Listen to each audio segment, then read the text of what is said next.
Buenas, bienvenidos. Vamos a empezar el tema 4. El tema 4 se llama esquemas complejos y lo que vamos a tratar es de resolver secuencias que van a ser más complicadas, como contar el número de palabras de una secuencia. Para ello haremos uso del nuevo concepto que son los subprogramas.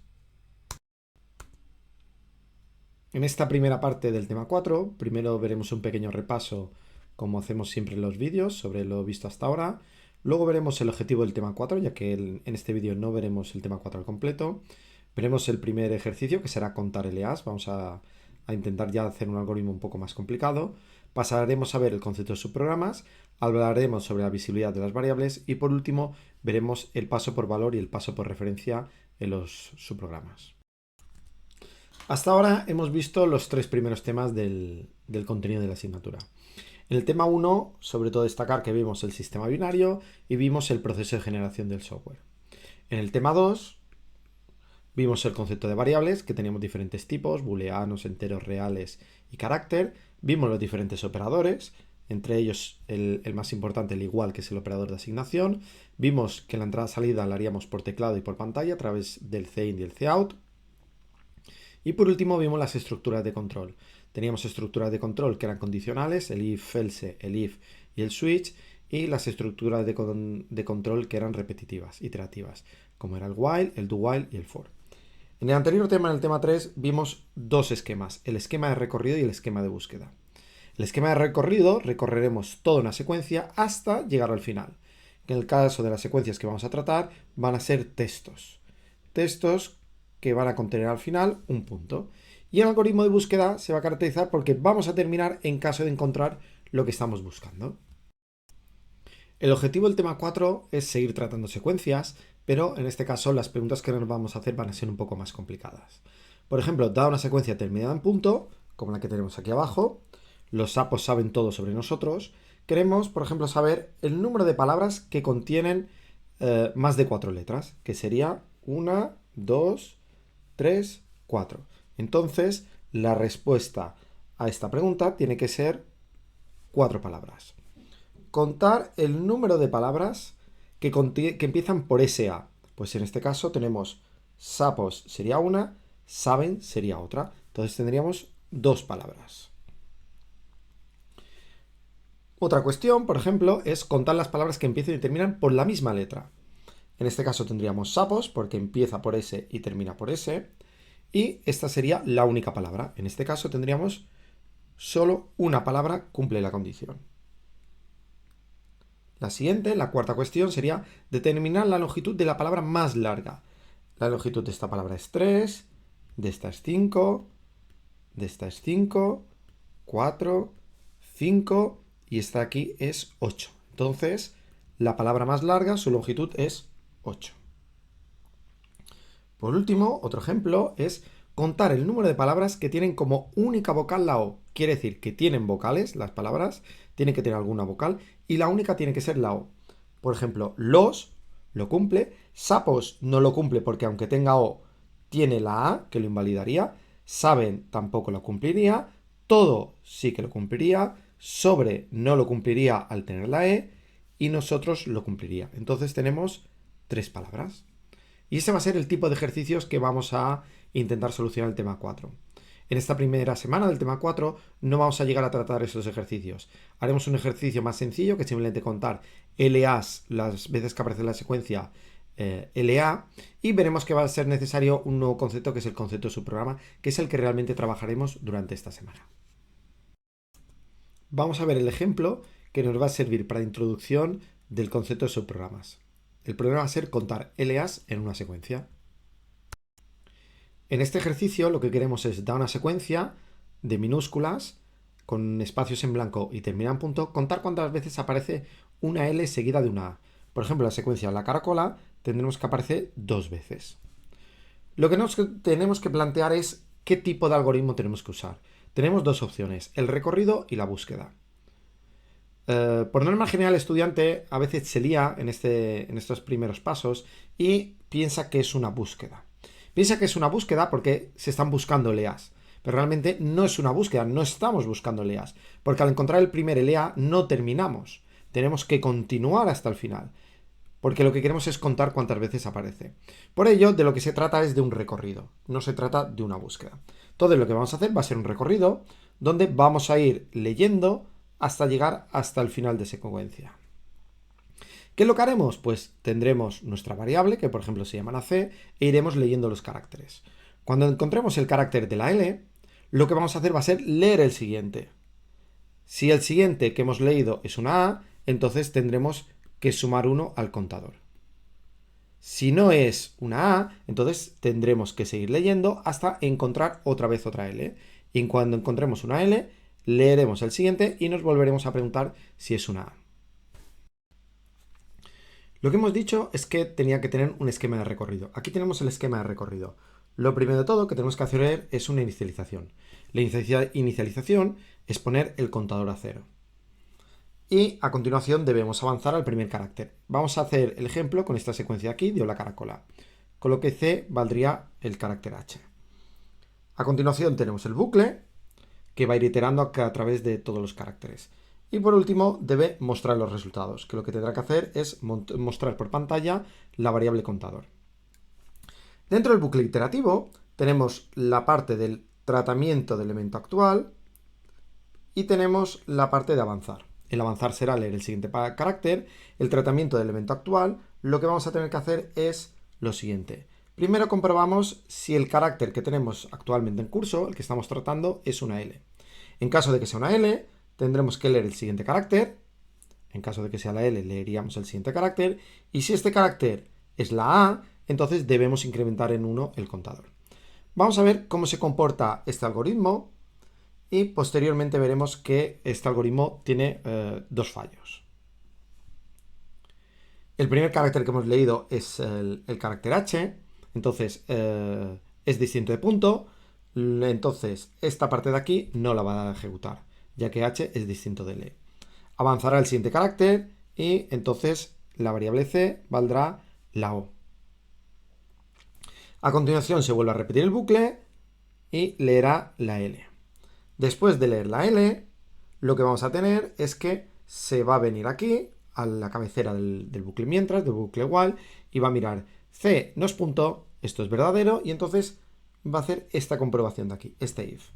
C es el carácter L, correcto, leerá el siguiente y leerá el carácter A. C es el carácter A, también sea esta condición, y entonces sumará 1 al contador. Terminará este bloque y lo que hará será avanzar, leerá el espacio en blanco. A continuación seguirá leyendo cada uno de los caracteres, leerá la C, leerá la A, leerá la R, leerá otra vez la A, leerá la C, leerá la O, leerá la L y entonces se va a cumplir esta condición de aquí.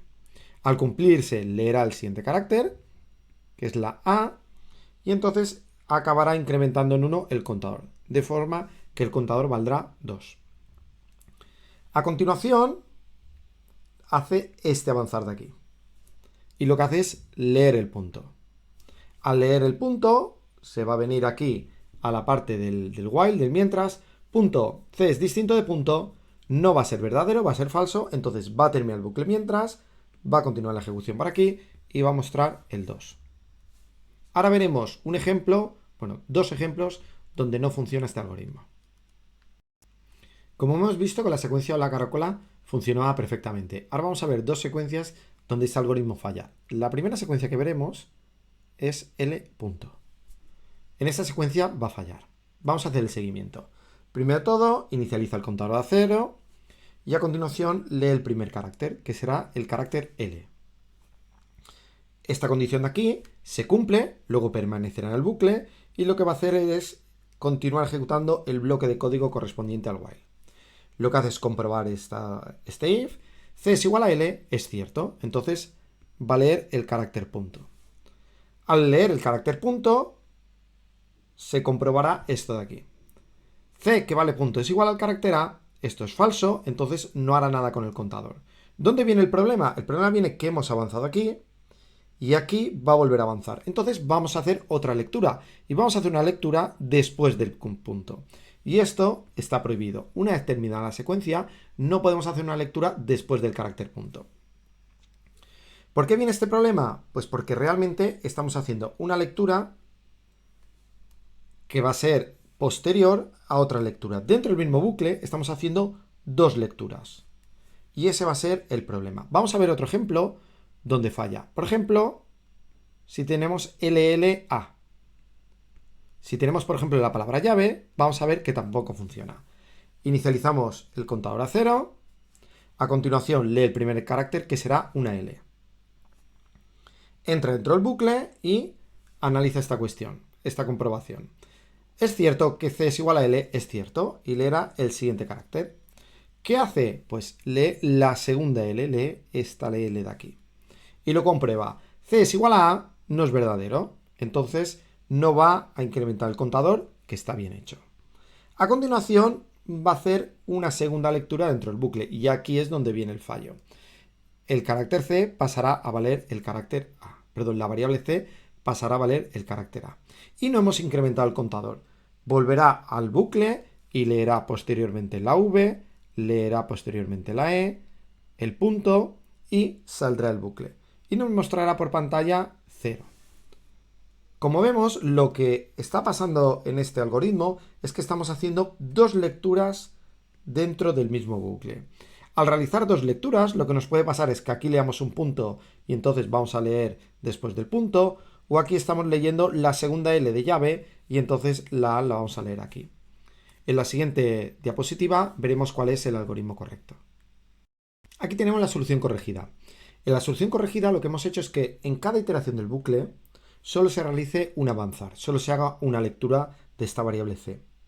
O bien se realizará porque el carácter no es L, que sería lo lógico, pero lo que hemos modificado es que cuando sea L solo se va a hacer un avance. Por lo que lo tenemos configurado de esta manera. Si el carácter es L, hará la lectura, hará el avance y comprobaremos si el siguiente carácter es una A. Y en caso de que no sea una L, simplemente avanzaremos. De esta forma, dentro del bucle, o bien se hace este avance o bien se hace este otro avance. Pero no va a haber dos avances a la vez dentro del mismo bucle. Vamos a ver que funciona para las dos secuencias que daban error. Primero para L punto. Para L punto, pues primero de todo inicializa el contador a 0. A continuación lee el carácter, que será el carácter L. No se cumple, se cumple la condición del bucle mientras, por lo que entrará dentro del bucle. Y esta condición de aquí se cumple, es verdadero. El carácter C, perdón, la variable C es el carácter L. Entonces lo que hará será realizar la lectura del siguiente carácter, que es el punto. Mirará, la variable C, que es el punto, es el carácter A, no es verdadero esto. Entonces no se realizará el incremento. Y esta parte del else, que corresponde a este if, no se va a realizar ya que se ha realizado este bloque de código aquí. A continuación, irá arriba, evaluará la condición del while y esta condición de aquí nos dará que es falso. Al darnos falso, terminará y mostrará por pantalla el contador que es 0. Ahora vamos a ver el siguiente caso que nos daba error, que era cuando la secuencia era doble L y una A, por ejemplo, llave. Inicialmente el contador es 0 y la primera lectura que hace es de la variable, del carácter L. Esta condición de aquí se cumple, del mientras, entonces evaluará la condición del sí, del if. Como es verdadero, leerá el siguiente carácter y lee la segunda L, esta de aquí. Entonces borrará la L que había y volverá a poner una L. Se da esta condición de aquí no se da, ya que es L. Entonces terminará el bloque del código del sí, entonces el bloque del else no lo va a realizar. Volverá otra vez arriba y se cumplirá la condición. Y lo que hará será otra vez evaluar si el carácter, la variable C es el carácter L. Como sí lo es, entrará en esta parte del código y leerá el siguiente carácter, que es el carácter A. Ahora sí que se da esta condición, que C es el carácter A, y entonces sumará 1 al contador.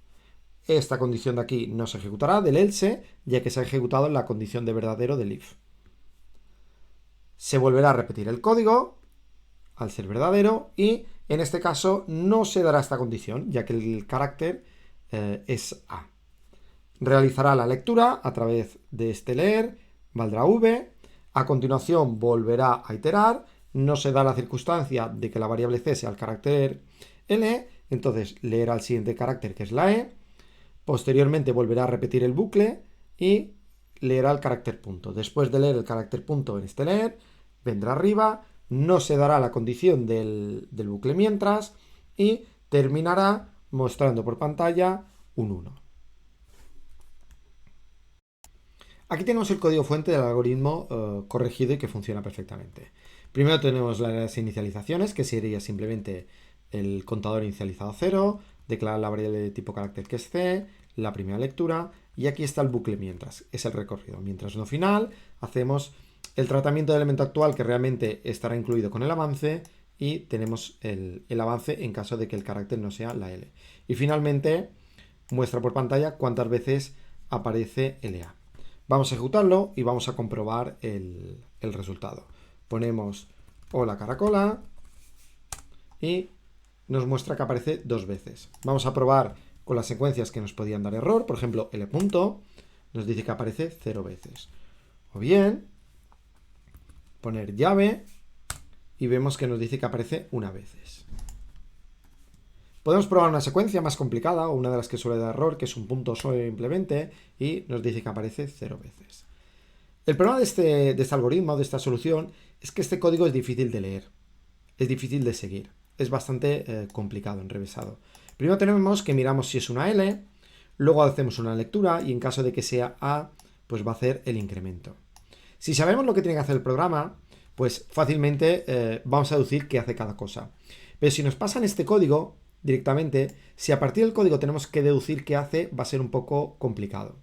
Por eso veremos a continuación diferentes soluciones donde la lectura del código es mucho más fácil. El algoritmo funcionará igualmente, lo único que vamos a conseguir es que sea más fácil la lectura. Vamos a ver la siguiente versión. En esta versión vamos a tener 2 variables.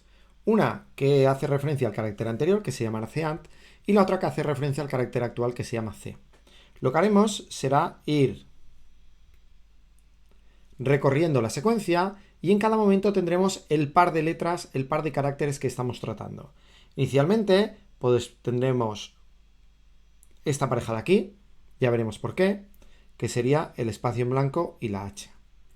A continuación vamos a ir avanzando y tendremos en estas variables la H y la O. Posteriormente tendremos la O y la L. Luego tendremos la L y la A. Al encontrarnos con esta pareja, LA, tendremos que sumar 1 al contador. A continuación seguiremos la lectura y tendremos la A y el espacio en blanco. En la siguiente lectura tendremos el espacio en blanco y la C. Y así iremos avanzando, de forma que en cada momento tendremos una pareja de caracteres. Finalmente, cuando nos acerquemos al final de la secuencia, tendremos la O y la L. En la siguiente iteración del recorrido tendremos la L y la A. Colocaremos otro incremento en la variable. Y finalmente tendremos la A y el punto, con lo que tendremos que salir de la secuencia. Ahora vamos a ver cómo se traduce esto en el algoritmo. Aquí tenemos el algoritmo que hemos propuesto. Se trata de un esquema de recorrido. Aquí tenemos el bucle de iteración, que sea el bucle mientras, el bucle while, y aquí tenemos las inicializaciones. Las inicializaciones lo único que costará será de poner el contador a 0. Aquí tenemos el avance, pero además del avance tenemos que asignar al carácter anterior algún valor. A ese cant, ¿qué valor le podemos asignar? Pues el único valor que no le podemos asignar es la L. Porque si le asignamos la L y a continuación leemos una A, entonces tendremos la pareja LA. Por así decirlo, nos imaginamos que al principio de la secuencia tiene que haber algo diferente a una L. Por ejemplo, un espacio en blanco, para que iniciemos nuestro recorrido con la pareja espacio en blanco y la letra que hayamos leído, que podría ser un punto. Podría ser espacio en blanco y un punto. Lo que no podemos hacer es hacer una doble lectura, porque si hacemos una doble lectura tendremos un problema con la secuencia punto. Por eso, el carácter cant lo vamos a inicializar algo distinto del carácter L, pero nunca aquí haremos 2 lecturas. Si aquí hiciésemos 2 lecturas, tendríamos el problema con el punto. ¿Y qué hacemos en el tratamiento del elemento actual? Pues lo único que tenemos que hacer es mirar Si el carácter anterior es una L y el carácter actual es una A, entonces incrementamos 1 al contador. Y para avanzar, ¿qué tenemos que hacer? Pues si teníamos la variable cAnd y la variable c, lo que tenemos que hacer es lo que hay en c lo pasamos a cAnd. Y en c hacemos la siguiente lectura, que es esto de aquí. Y finalmente mostramos por pantalla el contador. Aquí tenemos el código fuente. El código fuente, pues en las inicializaciones tenemos el contador a 0 y tenemos las dos variables de tipo char, c y cAnd. En el avance, como hemos dicho, cAnd tiene que valer cualquier carácter menos l. Puede ser punto, también puede ser el espacio en blanco, pero lo que no podemos hacer es ni asignarle el valor de l, que haría que pudiésemos tener la secuencia LA, inicialmente cuando la secuencia empezase con una A, ni tampoco lo que podemos hacer es hacer una lectura. El problema de hacer una lectura es que vamos a hacer dos lecturas. ¿Y en qué caso nos fallará esto? En el caso de que la secuencia sea un punto, porque aquí leeremos el punto y luego estaremos leyendo otro carácter. Así pues, aquí le tenemos que asignar cualquier carácter distinto de la L. Luego en el recorrido, lo que hacemos es, mientras no final, que en este caso es el carácter punto, vamos a comprobar que se da la condición para incrementar el contador. Simplemente tenemos que mirar que cAnd sea igual a L y C sea igual a A. En ese caso, incrementaremos el contador. ¿Y el avanzar qué es? Pues primero tengo que asignar a cAnd el valor de C y posteriormente tengo que hacer la lectura. Si estas dos instrucciones las girase, ya no me funcionaría. ¿Por qué? Porque lo que yo leo, que será el siguiente carácter, automáticamente también lo asignaría al cAnd. De esta forma, si yo leo una A, en cAnd también habría una A. O sea, estaría duplicando el valor de C y de cAnd. Por eso, lo primero que tengo que hacer es pasar el valor de C a cAnd y a continuación leer el valor que hay de teclado y asignarlo a C.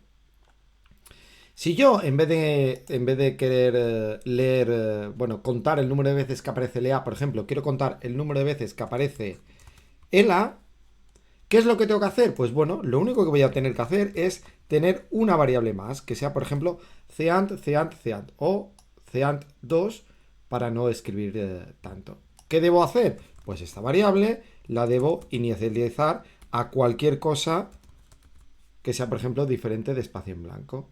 ¿Y qué tendré que hacer? Pues aquí, en la hora de contar, tendré que hacer que cAnd2 es igual al carácter que yo quiero, en este caso la E. Cuando el cAnd2 sea la E, cAnd sea la L y C sea la A, tendré ELA. Y entonces podré incrementar 1 al contador. En el avanzar le tengo que dar algún valor a cAnd2. ¿Qué valor le tengo que dar? Pues le tengo que dar el valor que tenía cAnd. De esta forma los valores pasarán por C, luego pasarán por cAnd y en la siguiente iteración pasarán por cAnd2. Si en lugar de contar el número de veces que aparece un texto como ELA, quiero contar el número de veces que aparece la palabra llave, lo que necesitaré que será pues 1, 2, 3, 4, 5 variables. Con 5 variables de tipo carácter, una para cada posición, me será suficiente. Vamos a ver la siguiente solución. En esta solución vamos a mezclar el esquema de recorrido con el esquema de búsqueda. Tenemos el esquema de recorrido. Aquí tenemos el bucle mientras, tenemos la inicialización y aquí vamos a tener algo especial. Nuestro avanzar se va a tratar de un buscar L. ¿Qué significa esto de buscar L? Pues que va a ir avanzando hasta encontrar una L. Vemos cómo funciona. Primero de todo, inicializa el contador a 0 y a continuación lee el primer carácter, que en el caso de esta secuencia será la H de hola caracola. A continuación hace un buscar L. ¿El buscar L qué es lo que tiene que hacer? Nos tenemos que imaginar que este buscar L va a leer caracteres hasta encontrar la L o bien porque ha encontrado el final de secuencia. O sea, al terminar el buscar L, C solo puedes leer dos cosas, o L o punto. Con esta premisa, lo que va a hacer el buscar L es ir avanzando, leerá la O y a continuación leerá la L, de forma que el carácter C valdrá L. A continuación se evalúa la condición del while, del mientras, se cumple esta condición, que C no es punto, entonces va a hacer la siguiente lectura. Esta lectura, como veremos, siempre se va a hacer después de una L. A continuación lee el siguiente carácter, que es una A. Lo que tenemos que hacer en el tratamiento del elemento actual es mirar si C es una A. En caso de que sea una A, que es este caso, tenemos que incrementar 1 al contador, de forma que el contador valdrá 1. Y a continuación vuelve a hacer un buscar L. Este buscar L, ¿qué hará? Irá avanzando y irá leyendo caracteres hasta que el carácter C vale L o bien el carácter C vale punto. Solo puede valer uno de estos dos al salir, ya que se trata de una búsqueda. Y si para terminar una búsqueda se termina o bien porque se ha llegado al final o bien porque se ha encontrado lo que se buscaba. De esta forma se leerá el espacio en blanco, se leerá la C, se leerá la A, la R, a continuación la A, la C, se leerá la O, se leerá la L y al leer la L se saldrá de este bucle. Al salir de este bucle, que hemos puesto simplemente como una instrucción que sea buscar L, lo que va a hacer es llegar al final del bucle while y entonces lo que va a hacer es evaluar otra vez la condición. Como C no es punto, es L, lo que va a hacer es leer el siguiente carácter. Fijaos que aquí otra vez el valor de C es L. En este punto siempre, siempre, siempre el valor de C será L. Porque habrá salido o bien de este buscar L, con lo que C solo puede valer L o punto, o bien habrá salido de este buscar L, que C solo puede valer L o punto. Lee el siguiente carácter, que es la A, y entonces va a evaluar esta condición que es cierta, y el contador valdrá 2. A continuación va a hacer el buscar L, que leerá el punto. Al leer el punto saldrá del buscar L, ya que se cumple la condición de final, llegará al final del bucle while, subirá arriba para evaluar la condición, C no es punto, será falso, terminará y mostrará por pantalla el valor del contador. Vamos a ver otro ejemplo un poco más complicado. En este ejemplo, pues es exactamente el mismo código, contador valdrá 0 y la primera lectura que se hace de C hará que valga V.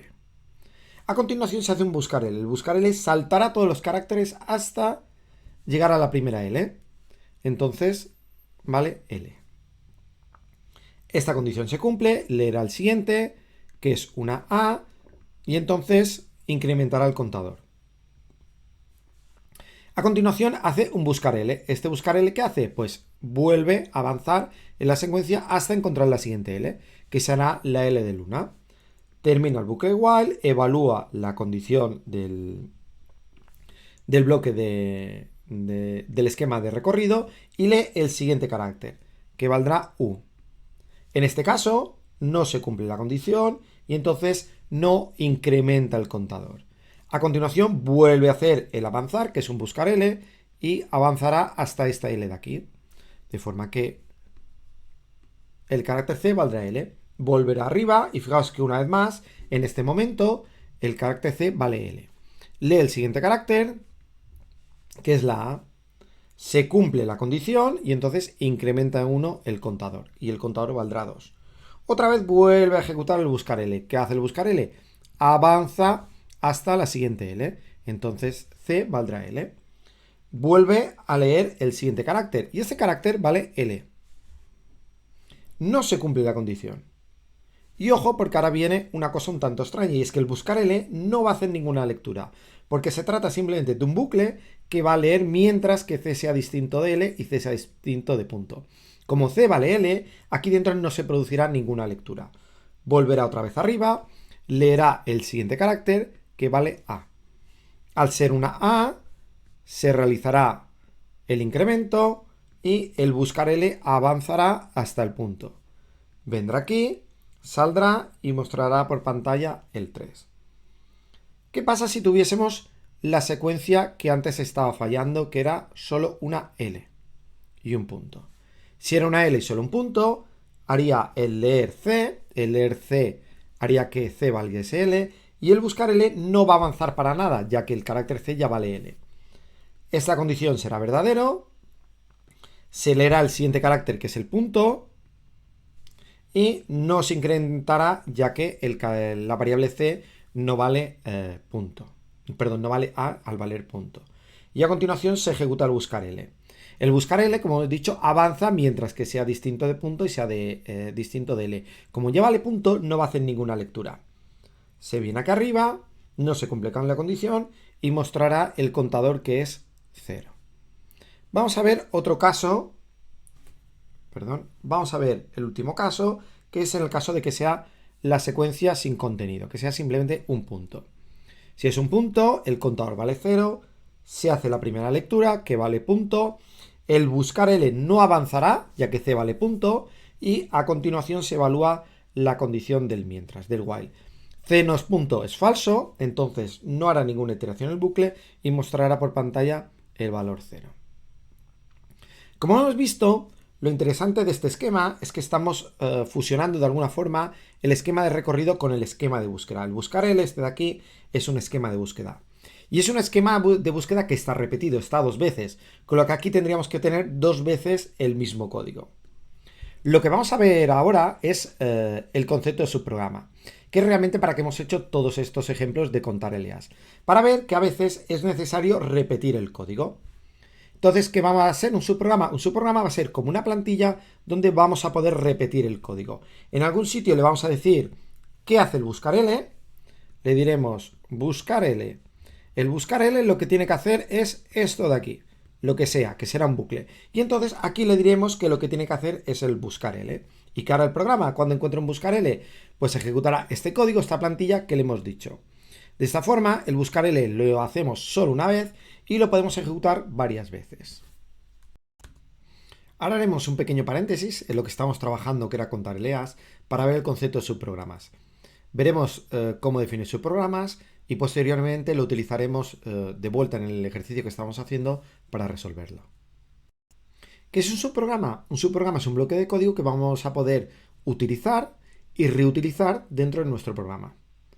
Por ejemplo, haremos un subprograma para determinar si un número es primo o no es primo. Ese subprograma lo podremos utilizar varias veces dentro de nuestro programa. Llamarlo, invocarlo las veces que haga falta. Además, la ventaja que tiene es que una vez que hemos hecho nuestro subprograma para determinar si un número es primo o no es primo, podremos verificarlo y una vez que lo hemos verificado, podremos reutilizarlo en otros proyectos, simplemente copiando y pegándolo.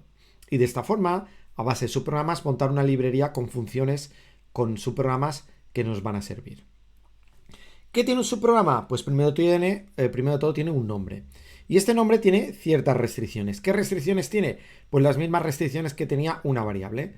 Puede tener minúsculas, mayúsculas, guión bajo y números. Pero no puede empezar por un número. Y además diferencia los nombres entre minúsculas y mayúsculas.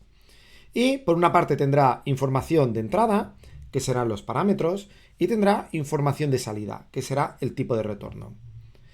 En cuanto a los parámetros, es una lista. O sea, un subprograma puede recibir una lista de parámetros. No es necesario que reciba solo un parámetro. Puede recibir muchos datos, mucha información. O incluso pueden no recibir información. Y cuando devuelve, tiene que devolver un valor. Solo puede devolver un valor. No puede devolver un conjunto de valores. Lo que sí que podemos hacer es que no devuelva nada. Que en este caso diremos que el tipo de retorno lo que devuelve es void. Y por último tiene que tener un código fuente, un bloque de código que es el conjunto de instrucciones que va a ejecutar cada vez que lo invoquemos, cada vez que lo llamemos. Aquí tenemos en la parte de arriba un diagrama visual de lo que es un subprograma. Un subprograma tendrá por una parte el nombre. Además del nombre tiene que tener unos parámetros de entrada. En determinados casos no tendrá parámetros de entrada, por lo que la lista de parámetros recibidos será una lista vacía. A continuación tiene un tipo de retorno, que será el resultado de ejecutar ese subprograma. Y en determinados casos tampoco tendremos un tipo de retorno. Y en esos casos diremos que el tipo de retorno es tipo void, tipo vacío, no devuelve nada. O sea, puede ser una caja que no tenga entradas, puede ser una caja que no tenga salidas, o puede ser una caja que no tenga entradas ni tenga salidas. ¿Cómo haremos esto en C++? Pues en C++, para declarar un subprograma, tendremos que poner primero el tipo de retorno. ¿El tipo de retorno qué es? Pues int, long, short, bool, el tipo de datos que nos va a devolver. A continuación pondremos un nombre y aquí pondremos los parámetros. Los parámetros van a ser una lista separada por comas de tipos con nombre. Por ejemplo, podría recibir 2 enteros y entonces sería int a, int b. Los nombres que demos a los parámetros los vamos a fijar nosotros según nuestra conveniencia. Y a continuación se va a abrir llaves y vamos a tener nuestro bloque de código. Aunque no lo hemos dicho, durante el curso hemos utilizado un subprograma. ¿Ese subprograma cuál era?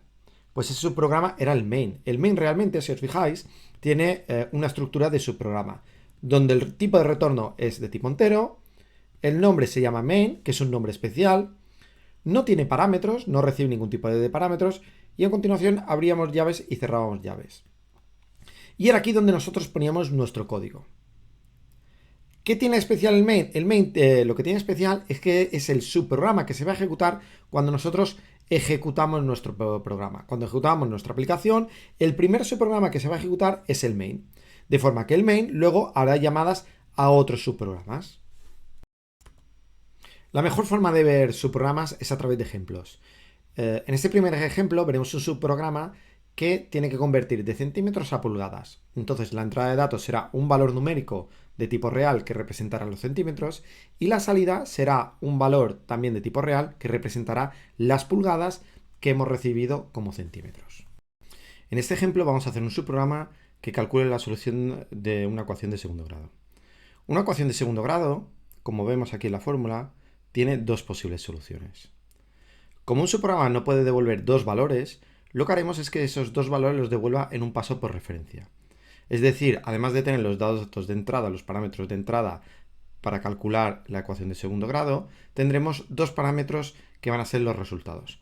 Por una parte tendremos a, b y c, de forma que la ecuación será ax cuadrado más bx más c. Y por otro lado tendremos dos parámetros que serán con paso por referencia para devolver los dos resultados, que serán res1 y res2, estos dos parámetros. De esta forma, lo que tendremos es tres variables con paso por valor y dos variables con paso por referencia. ¿Qué tiene que hacer este subprograma? Pues bueno, primero de todo tiene que calcular esta parte de aquí. Esta parte de aquí, que es b cuadrado menos 4ac, está calculado de esta forma. Para elevar al cuadrado, la única forma que tenemos, conocida, es hacer b por b. Entonces calculamos b cuadrado y le restamos 4 veces a por c. Luego, con este valor tenemos que calcular la raíz cuadrada. Para calcular la raíz cuadrada, tenemos un subprograma que ya existe, que es sqrt.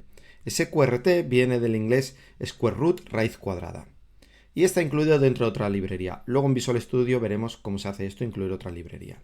Entonces lo que hace es que a este subprograma, sqrt, le pasamos un valor. Ese valor es b cuadrado menos 4ac y nos devuelve otro valor, otro float, que va a ser el resultado de la raíz cuadrada. Lo guardamos en una variable, que es una variable local del subprograma resolver, que se va a llamar raíz. A partir de aquí calculamos las dos soluciones, que serán res1 y res2. Res1 será la parte positiva de la raíz, menos b más la raíz partido por 2a, y res2 será la parte negativa, menos b menos raíz partido por 2a. Vamos a verlo con un ejemplo. Supongamos que a vale 1, b vale 2 y c vale 1. A partir de aquí tiene que calcular b cuadrado. b cuadrado será 2 por 2, 4, menos 4. Esto le da 0. Entonces a este subprograma sqrt le pasará el valor 0. Y la raíz cuadrada de 0 es 0. De forma que aquí acabará devolviendo un valor 0. En raíz estará el valor 0. Y a partir de ahora calcula el valor de res1. Res1 será menos b, que es menos 2, más 0, partido por 2a. Es decir, en la variable que se haya pasado por referencia a este subprograma, pondría el valor menos 1. Y en res2 pondrá igualmente el valor menos 1 al ser el valor de raíz 0. De esa forma podemos hacer un subprograma que esté devolviendo dos valores. No podemos hacer que devuelva dos valores en el tipo de retorno, solo puede devolver un tipo. Entonces lo declaramos como tipo void y declaramos dos parámetros, por así decirlo, de salida, ya que el paso es por referencia y lo que va a hacer es modificar la variable que le estemos pasando en el momento de la llamada. Aquí tenemos un ejemplo de uso del subprograma resolver. En este subprograma main lo que hacemos es primero de todo declarar tres variables a, b y c, que estos datos se los vamos a pedir al usuario. Y dos variables que se llaman r1 y r2, que son las que van a pasar por referencia al subprograma resolver para que nos devuelva los resultados. Aquí, primero de todo lo que hace es mostrar por pantalla un texto diciéndole que debe introducir los valores, le pedimos el valor de a, le pedimos el valor de b, le pedimos el valor de c. A continuación llamamos al subprograma resolver. El subprograma resolver, al ser de tipo void, no devuelve nada. No podríamos hacer a es igual a resolver, nos daría un error ya que el resultado de ejecutar el subprograma resolver no es nada, no le podemos utilizar como expresión. Al llamarlo le pasaremos el valor de A, el valor de B, el valor de C y le pasaremos la referencia a R1 y a R2. De forma que el dato que estará modificando el subprograma resolver será la variable R1 y la variable R2 que pertenecen al subprograma main. Una vez invocado este programa, lo que hará será mostrar por pantalla las dos soluciones, la de R1 y la de R2. Vamos a ver cómo funciona todo esto en Visual Studio. Yo aquí tengo otros subprogramas, como son el subprograma suma, el máximo y el expotencia que he usado previamente. Y ahora añado un subprograma nuevo que se llama resolver. Este subprograma resolver no devuelve nada, por esto es void. Void significa vacío y conlleva de que no va a devolver ningún dato. Sí que va a recibir 5 parámetros, de los cuales 3 van a ser parámetros de paso por valor y otros 2 el paso va a ser por referencia. Eso quiere decir que vamos a poder modificar el valor de la variable que nos estén pasando. ¿Qué hace este subprograma? Pues primero de todo calcula b cuadrado menos 4ac y a continuación le hace la raíz cuadrada. Tiene que calcular la raíz cuadrada de este valor de aquí. Esto de aquí es un subprograma donde recibe un parámetro que es de tipo float y nos devuelve otro valor que es de tipo float.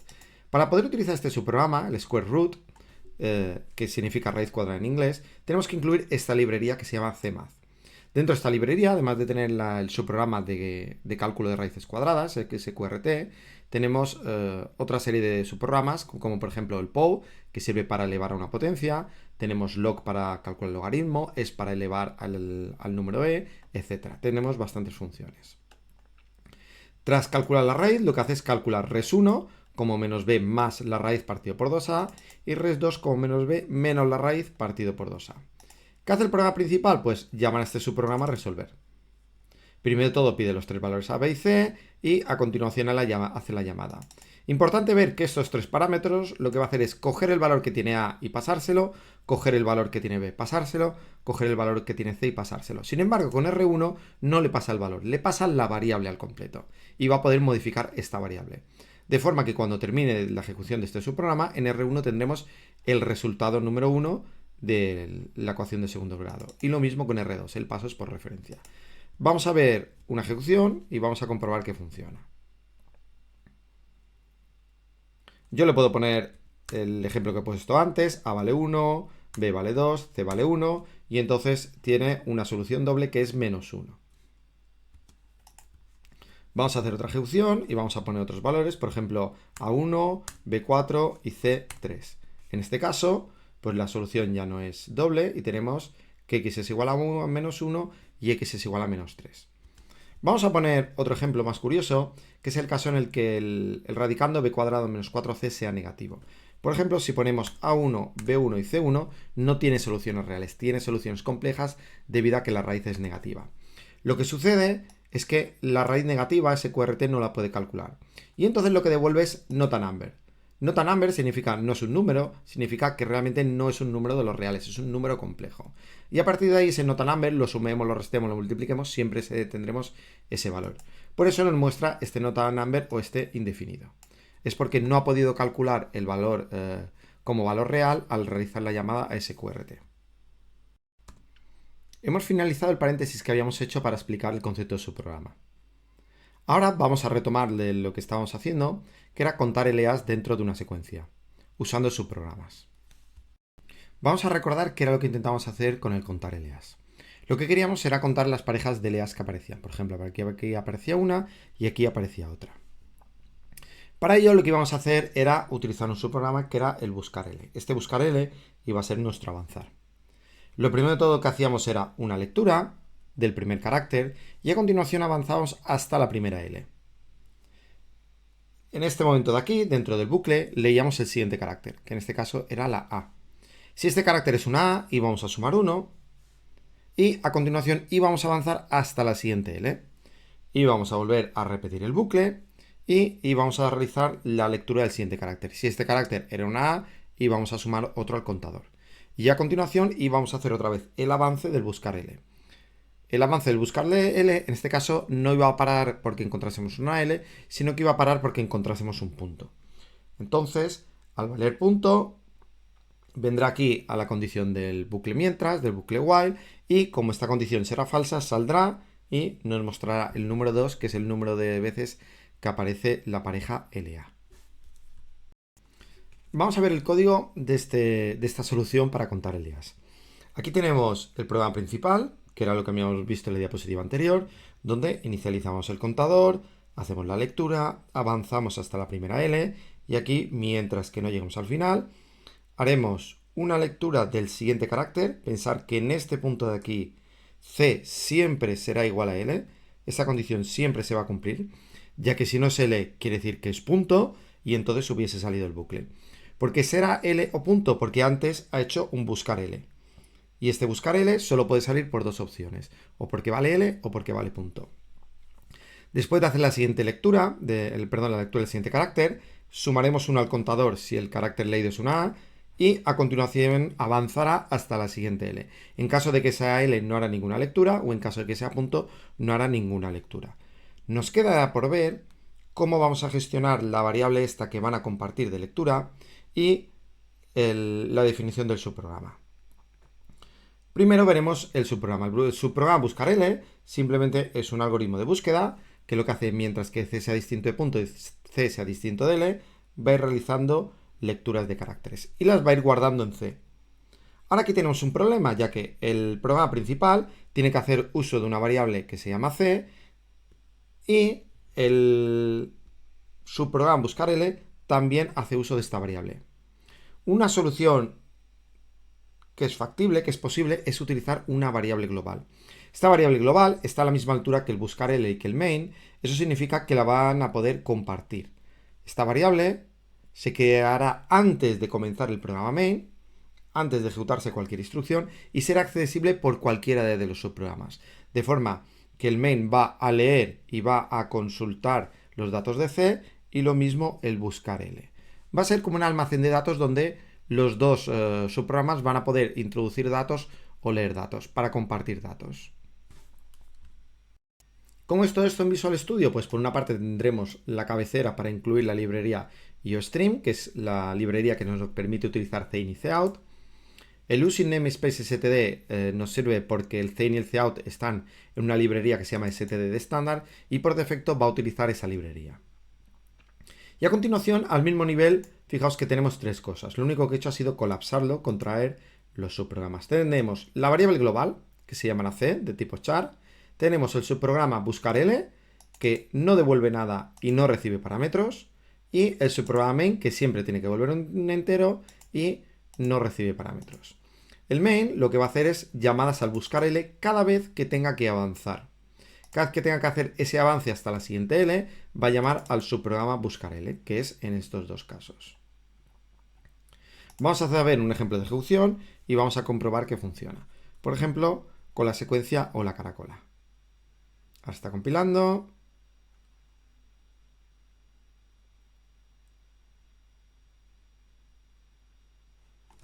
Ponemos hola caracola y nos dice que aparece dos veces. Vamos a probar con secuencias que nos podrían dar problemas. Por ejemplo, la secuencia punto funciona perfectamente, nos dice que aparece dos veces. Vamos a probar la secuencia L punto, también funciona. O vamos a probar con la secuencia llave. Y efectivamente funciona, nos dice que aparece una vez. Aquí tenemos el diagrama del subprograma que queremos hacer. El nombre es este aquí, centímetros a pulgadas. De entrada de datos, ¿qué tendrá? Pues tiene que tener una variable tipo float y de salida también tendremos un tipo float. A esta variable de entrada, este dato que nos van a pasar le llamaremos centímetros. Y la salida, este realmente no es necesario el nombre, pero representa las pulgadas. Entonces, ¿cómo será este subprograma? Pues primero de todos, el tipo que devuelve, que es este de aquí, el tipo de retorno es float. A continuación va el nombre, que será centímetros a pulgadas, y a continuación van los parámetros. En este caso solo hay un parámetro. Si hubiese más parámetros estarían separados por coma. Cada parámetro tiene que ir el tipo y el nombre que le damos, en este caso centímetros. ¿Qué es lo que tiene que hacer? Pues declara una variable de tipo float que se llama pulgadas y a continuación lo calcula. ¿Cuántas serán las pulgadas? Pues será el número de centímetros que nos hayan pasado dividido por 254. Este es el factor de conversión. Y luego tiene que devolver lo que hay en esta variable pulgadas. Aquí nos aparece una nueva instrucción, que es la instrucción return. La instrucción return sirve para terminar el subprograma. En el momento que aparece un return, el subprograma termina. Y además termina devolviendo este dato, de forma que devuelve información. Si fuese de tipo void, no devolvería nada, sería simplemente un return y punto y coma. Es importante tener en cuenta que el return termina el subprograma. Aunque yo aquí luego pusiese un pulgadas más igual 1, esta instrucción de aquí no se va a ejecutar, porque el return finaliza el subprograma y finaliza devolviendo el valor que le pongamos aquí. Ese subprograma, que yo lo he puesto en 3 líneas, realmente no es necesario escribirlo en 3 líneas. Se podría haber escrito solo en una, como veremos más adelante. Y este nombre que le ponemos aquí es realmente lo único que es indispensable.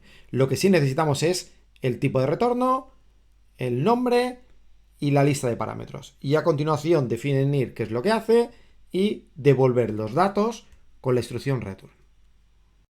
Hemos visto cómo define un subprograma. Hemos visto un subprograma que le pasábamos un valor que era de tipo real, un float, que representaba centímetros, y nos iba a devolver el valor correspondiente en pulgadas.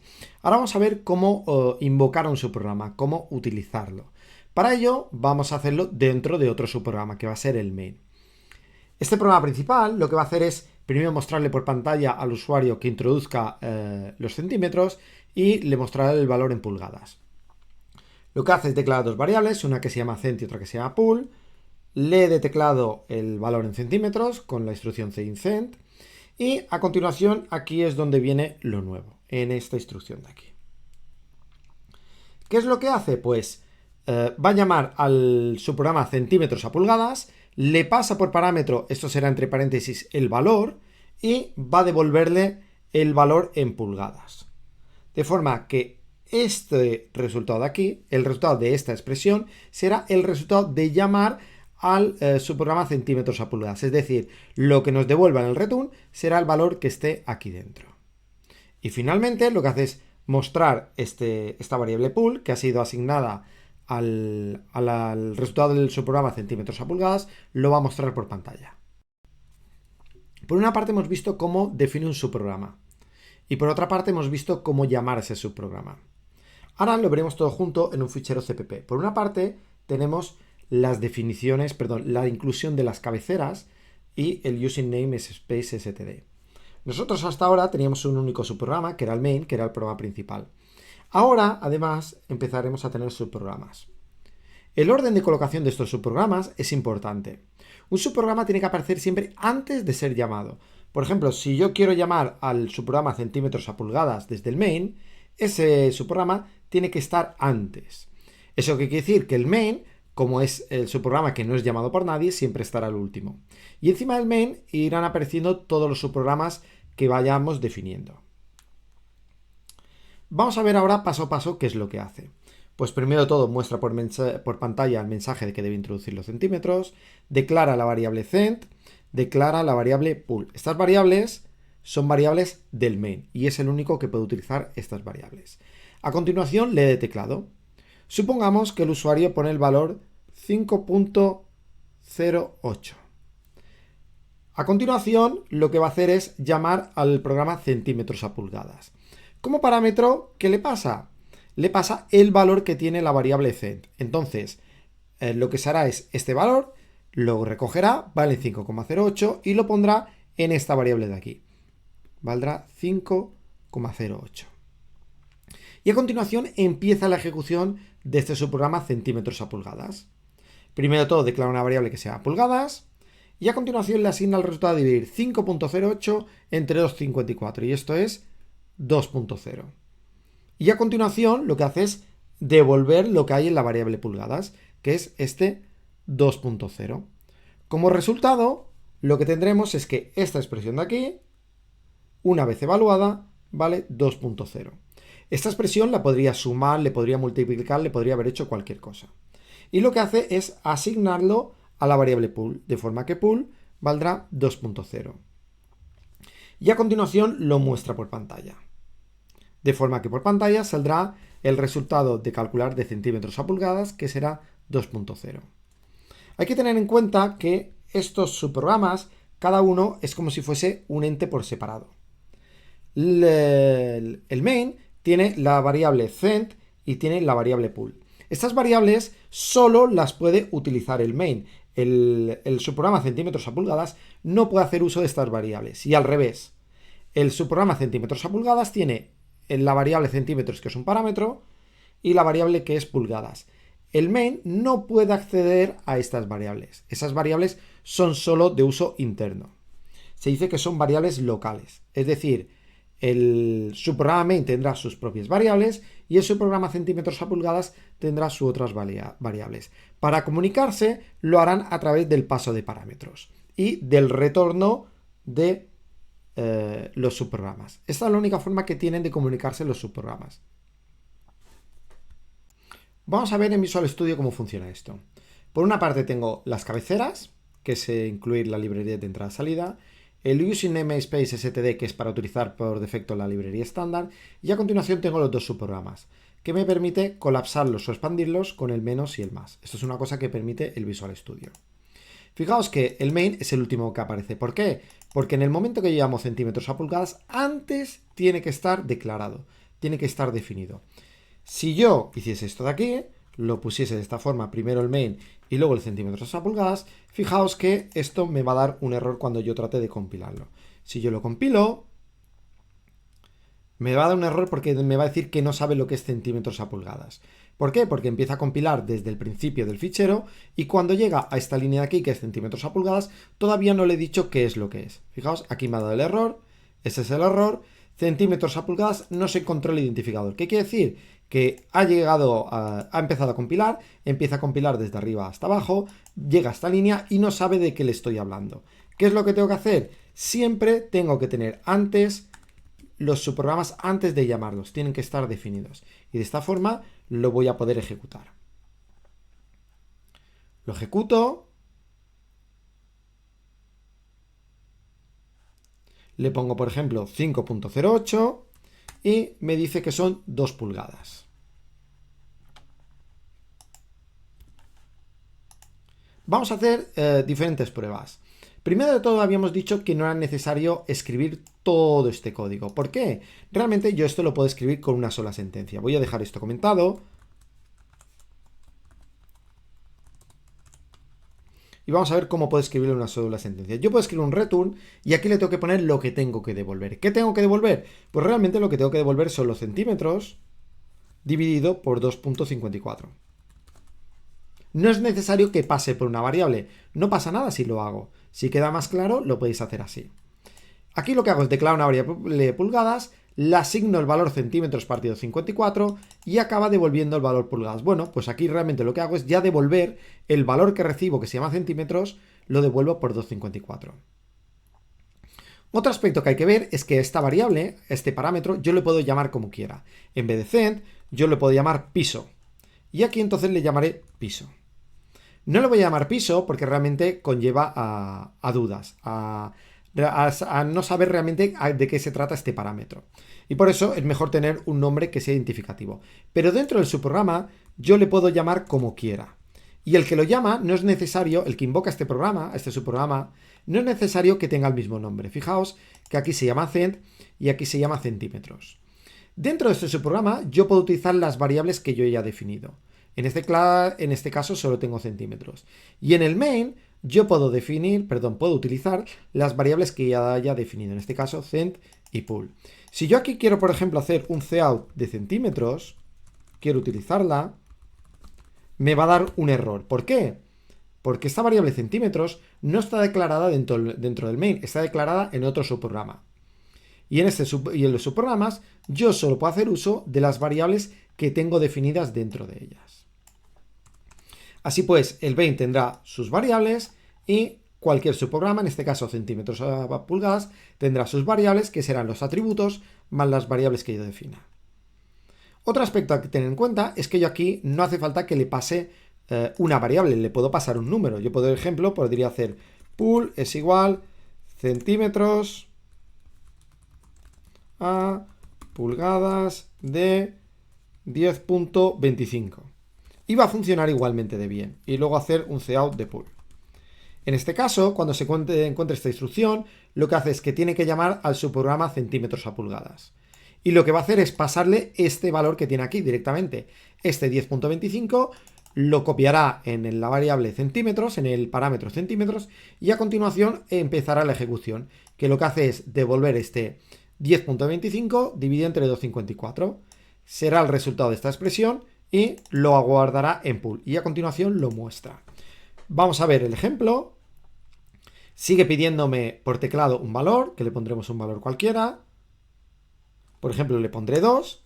Pues 2 centímetros son 0,787402 pulgadas. Y este es el valor que me está mostrando de las 10,25, los 10,25 centímetros que había puesto.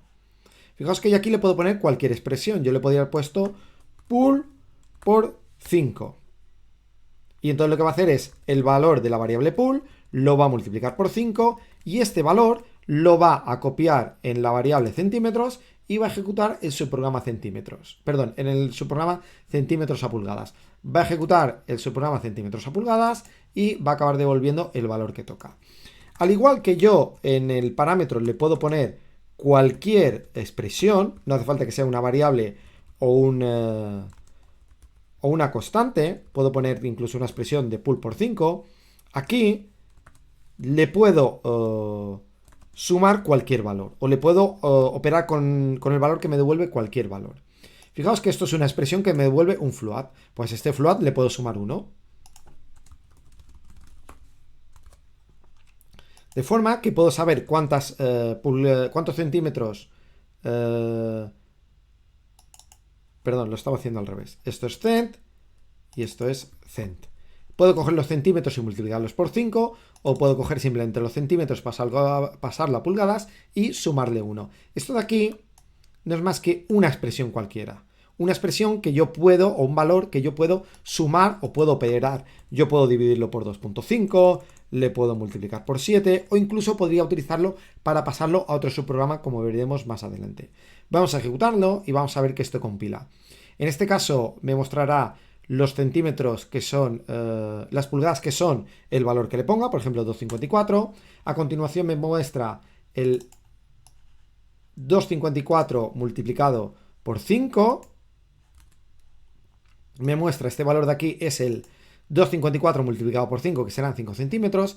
Y a continuación me muestra el 254 pasado a pulgadas y luego que le ha sumado 1. Vamos a ver más ejemplos. En este primer ejemplo queremos hacer un subprograma que sume dos enteros. Es decir, recibe por parámetro dos enteros y tiene que devolver el resultado de la suma. El diagrama que debe cumplir es el siguiente. El nombre, le podemos poner por ejemplo el nombre suma, y de entrada tiene que tener dos parámetros en este caso, porque va a sumar dos enteros. Esos parámetros van a ser de tipo entero y les podemos llamar A y B. Le podemos haber puesto cualquier nombre, y esos nombres solo hacen referencia adentro del subprograma. Y como valor de retorno, como tipo de retorno, tiene que devolver un tipo int, cuyo resultado tiene que ser la suma. Vamos a ver cómo se traduce esto en código C++. Pues tendremos la declaración, que será el tipo de retorno, que es int, el nombre, y aquí tenemos la lista de parámetros. Fijaos que la lista de parámetros va separado siempre por una coma.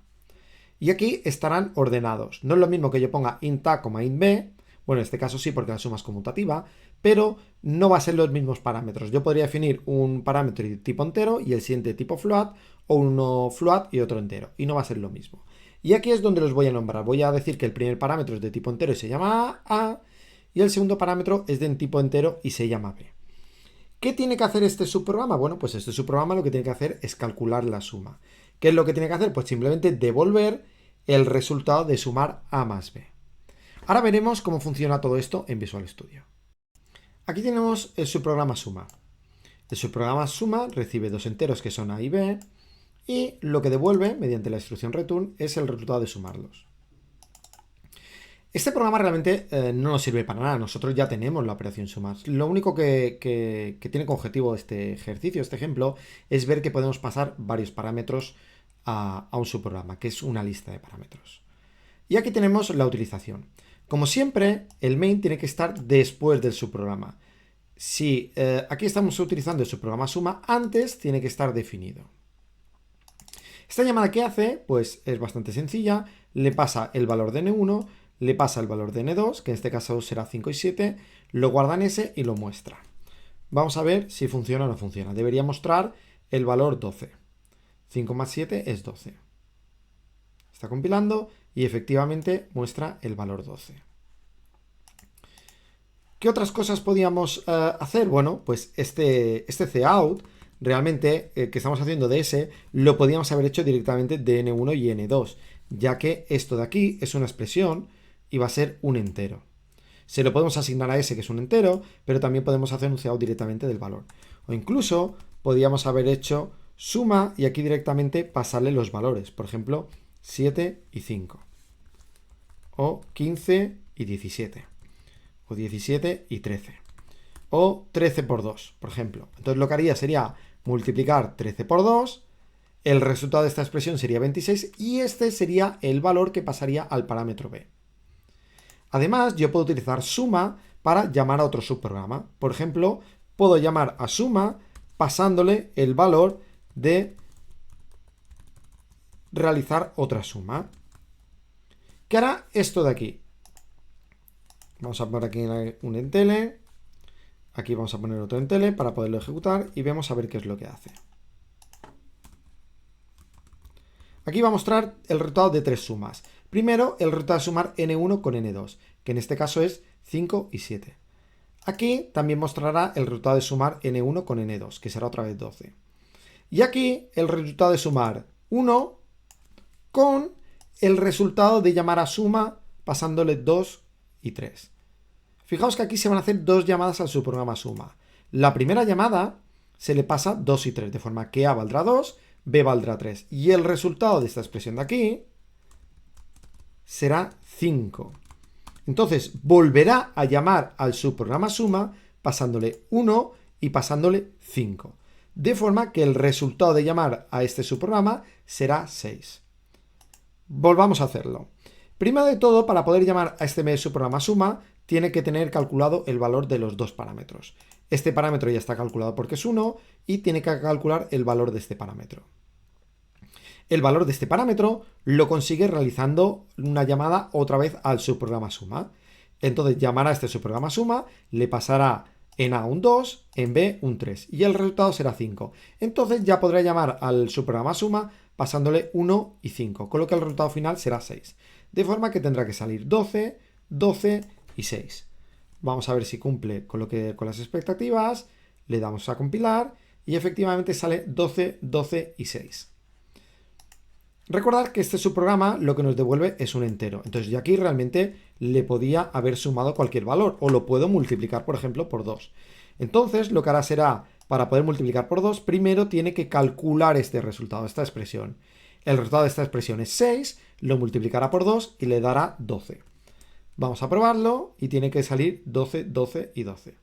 Efectivamente sale 12, que es el resultado de sumar 5 y 7, 12, que es el resultado de sumar 5 y 7, y este 12, que es el resultado de esta expresión de aquí.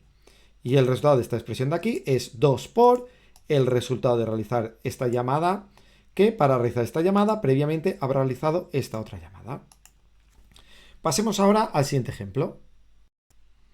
En este ejemplo queremos que el subprograma calcule el máximo de dos enteros. Y este será el diagrama.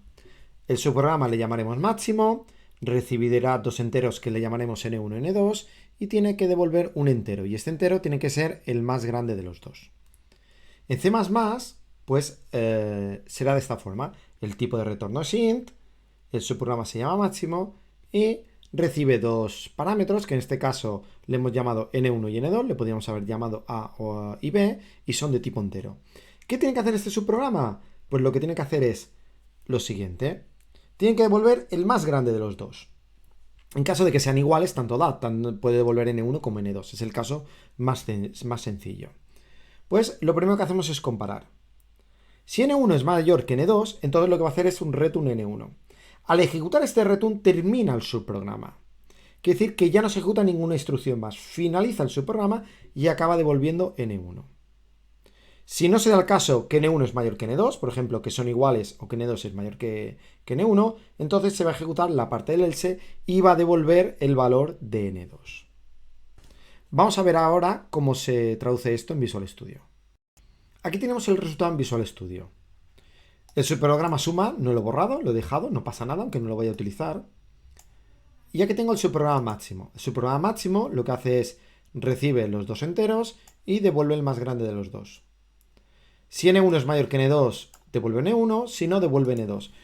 Como al ejecutar el return, la sentencia return finaliza el programa, lo podría haber puesto de esta forma y sería exactamente lo mismo. Fijaos, si N1 es mayor que N2, va a ejecutar esto y entonces el subprograma termina de forma que esta instrucción de aquí ya no se te ejecutará. Y el resultado de ejecutar el máximo, de ya invocar al subprograma, será el valor de N1. En caso contrario de que esto no sea verdadero, esta es la condición de aquí, que N2 sea mayor o igual que N1, no se ejecutará la parte del if y continúa la ejecución. Y lo que acabará será devolviendo N2. Es otra forma de ponerlo, ¿de acuerdo? Lo dejaré como estaba porque seguramente para vosotros quedará más claro de esta forma, con el if else. Ahora vamos a ver el ejemplo de ejecución. Pues tengo una variable que se llama N1, tengo otra variable que se llama N2 y tengo otra variable que he definido que se llama N3 que también utilizaré. No hay que confundir, aquí se llaman N1, N2 y N3 y aquí también se llaman N1 y N2, pero no tendría por qué llamarse igual. Para ellos son variables diferentes. O sea, el main tendrá su N1, su N2 y N3 y cuando le pase los valores justamente le llama N1 y N2, pero cada uno tiene sus variables. No hay que confundirse en esto. Aquí, por ejemplo, llamo al máximo y le paso N1 y N2 que coinciden con el nombre. Cada uno le llama con el mismo nombre, pero no son, por así decirlo, el mismo contenedor de variables. No es el mismo sitio, la misma posición de memoria que están accediendo. Sí que acceden bajo el mismo nombre, pero cada uno tendrá su bolsillito, por así decirlo. El main tendrá su bolsillito donde guardará N1, su bolsillito para guardar N2 y su bolsillito para guardar N3. Y cuando tenga que llamar a máximo, le pasará el valor que hay en N1 y máximo lo guardará en su bolsillito que se llama N1 y en su bolsillito que se llama N2. Cada subprograma tendrá sus bolsillitos. Aquí lo que hace es pues llamar a máximo y guardar el valor en M y mostrarlo por pantalla. Fijaos que aquí le pasa el 5 y el 7. Vamos a ver que funciona y que realmente muestra el valor del 7. Lo ejecutamos y realmente muestra el 7. Vamos a hacer un ejemplo donde queremos calcular el máximo de 3 variables. Pues si queremos calcular el máximo de 3 variables, de N1, N2 y N3, tendré que llamar al máximo de M y N3. ¿De acuerdo? De forma que primero se calcula el máximo de N1 y N2 y a continuación voy a calcular el máximo de M y N3. Fijaos que aquí se llaman M y N3. ¿Qué hará el subprograma máximo? Pues el valor que le pase como M le llamará N1 y el valor que le pase como N3 le llamará N2. Internamente para él serán N1 y N2, pero para el main se llamaban N, M y N3. Y entonces, si muestro el valor de M2, lo puedo ejecutar, tiene que seguir mostrando el 7, que es el máximo de los 3 valores. Como vemos, lo muestra. Pero todo esto lo podía haber hecho en una sola instrucción. Yo podía haber hecho int m es igual al máximo de N1, el máximo de N2, N3. ¿De acuerdo? Esto aquí lo voy a comentar para que no me dé error de compilación. Y finalmente mostrar el valor de M. Si os fijáis, aquí volvemos a tener lo mismo que en la suma. Llamamos al subprograma máximo y le tenemos que pasar dos parámetros. Uno que es N1 y el otro que es el resultado de llamar a otro subprograma. ¿Qué es lo que hace aquí? Pues para poder llamar a la primera llamada de máximo, tiene que hacer una llamada previa que le pasará los valores de N2 y N3. Le pasará 7 y 1. Como resultado de esta expresión tendrá el valor del 7. El resultado de esta expresión será un 7. Y volverá a llamar a máximo pasándole 1 y 7. Y entonces el resultado que guardará en M será el 7. Vamos a ejecutarlo y ver que realmente de esta forma también funciona. Y realmente tenemos el 7. Si yo quisiese hacerlo de 4 valores, pues tendré que hacer una tercera llamada a máximo. Por ejemplo, aquí en vez de pasar N3, le pasaría N3, N4. Y aquí podría tener un n4 que podría valer, por ejemplo, menos 14. Y de esta forma calcularía el máximo de 4 variables. Lo mismo para 5, necesitaría 5 llamadas. En este caso, lo que hace es calcular el máximo de n3 con n4, a su vez va a calcular el máximo de n2 con el resultado que ha obtenido, y a su vez calculará el máximo de n1 con el resultado que haya obtenido previamente. Es decir, lo más importante de este ejercicio es ver que yo a un subprograma le puedo pasar el resultado de otro subprograma. Y muy importante, cada subprograma tiene sus variables, tiene el nombre de sus variables, que pueden coincidir, pero es pura casualidad. Es como si el subprograma main tuviese un pantalón con bolsillos y a los bolsillos les pone unos nombres. Y el máximo tuviese un pantalón con bolsillos y también tuviese los mismos nombres. Pero cada uno va a tener su pantalón, va a tener sus bolsillos y no se van a hacer un lío el uno con el otro. De hecho, aquí yo, por ejemplo, no puedo acceder a N4. Si yo intento acceder a N4, me va a dar un error porque N4 no existe. Máximo solo puede solo puede utilizar las variables que tenga declarado dentro de su programa y con el nombre que tenga indicado. En este ejemplo queremos determinar si un número entero es potencia de 2. Los números que son potencia de 2, pues es 2 elevado a 0, que sería 1, 2 elevado a 1, que sería 2, 4, 8, 16, etc. Estos serían los números 32, etc. Entonces queremos determinar si el número que vamos a recibir por parámetro es una potencia de 2. Primero de todo tenemos que pensar cómo se define este subprograma. Pues bueno, le podemos llamar es potencia-2. Como parámetro de entrada tendrá solo un parámetro de entrada que será de tipo entero, que será el número que queremos saber si es potencia de 2. Y como salida, como resultado, tenemos un booleano. Un booleano también puede ser entrada o puede ser salida. Y este booleano será cierto cuando sea potencia de 2. Pues esa es la declaración. Lo que devuelve es un booleano, ese es el nombre y solo tiene un parámetro que es el entero. ¿Qué tiene que hacer? Pues lo que tiene que hacer es devolver cierto cuando sea potencia de 2. ¿Qué podemos hacer? Podemos hacer un bucle. Un bucle en el que vamos a mirar que sea divisible entre 2. Por ejemplo, si el número que tenemos es 3, al dividir entre 2, el resto nos dará 1. Entonces sabemos que ese número no es potencia de 2. Por ejemplo, si tenemos el 48, 48 lo podemos dividir entre 2 y nos dará 24 y el resto 0. Entonces, este puede ser que sea potencia de 2. A su vez, lo que tendríamos que hacer sería volver a dividir 24 entre 2. 24 partido entre 2 tendríamos 12. Entonces, sí que es potencia de 2. Pues lo volveríamos a dividir el resultado, que sería el 12. 12 es potencia de 2, pues lo dividimos. Es divisible entre 2, lo dividimos entre 2, nos da 6. Y resto 0. Volveríamos a hacer lo mismo con el 6. 6 dividido entre 2 nos daría 3. Eso quiere decir que es divisible entre 2. Y ahora tenemos que mirar si 3 es divisible entre 2. 3 es divisible entre 2. Bueno, es divisible, pero la división no es exacta. Perdón, no daría 1, daría 0. Perdón, no daría 0, daría 1. Eso quiere decir que el número 24 que estamos probando no es potencia de 2, porque sus sucesivas divisiones entre 2 nos tiene que dar siempre el resto 0, hasta que tengamos aquí un 1. Por ejemplo, si tenemos el número 8, el número 8 que es potencia de 2, tendremos 8 partido entre 2, nos dará 4. 4 partido entre 2 nos dará 2. Y 2 partido entre 2 nos dará 1. Si el cociente nos da 1 y todos los restos nos ha dado 0, quiere decir que ese número era potencia de 2. Y es lo que hacemos aquí. En este bucle lo que hacemos es una búsqueda. Vamos recorriendo, vamos buscando hasta encontrar que no sea divisible entre 2. Es decir, que mientras que sea divisible entre 2, lo vamos a ir dividiendo. Aquí lo que hacemos es dividirlo entre 2. Al final, al terminar el bucle, puede haber terminado por dos razones. Si hemos llegado al 1, quiere decir que es una potencia de 2, porque lo hemos podido dividir todas las veces. Si el número que nos da no es 1, por ejemplo es 3, entonces quiere decir que no es una potencia de 2. Vamos a verlo, por ejemplo, con el número 8.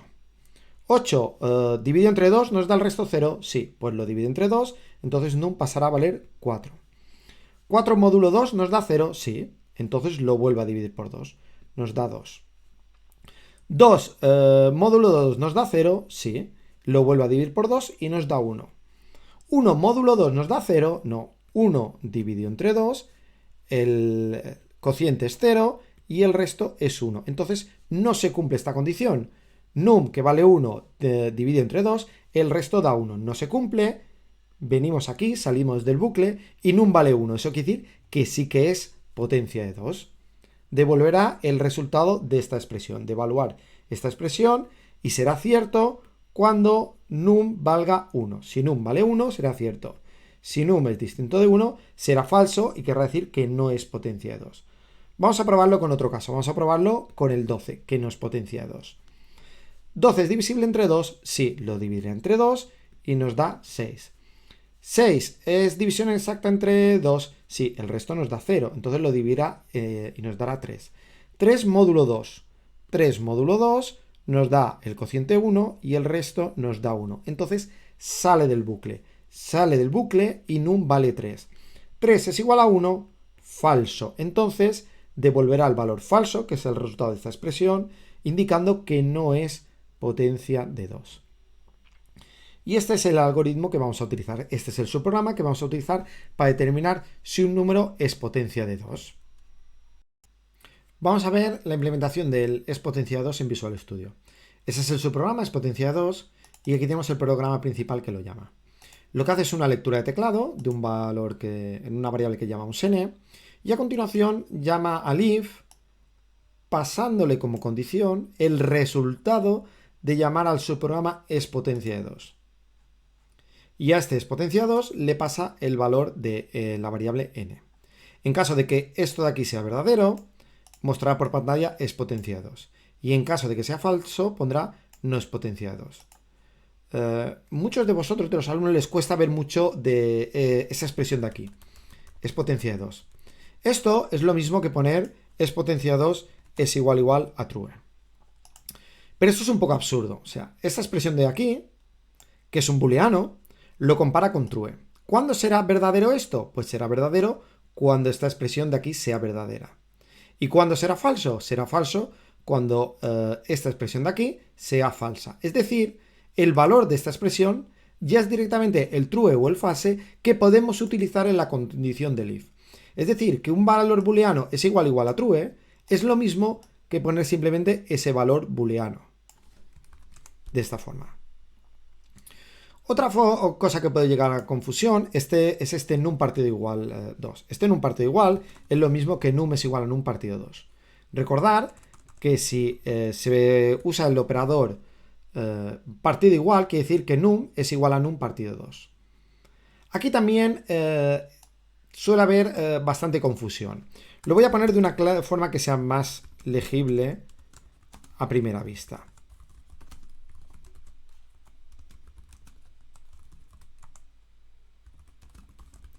Lo que hago aquí en este bloque if else es lo mismo que está haciendo este return.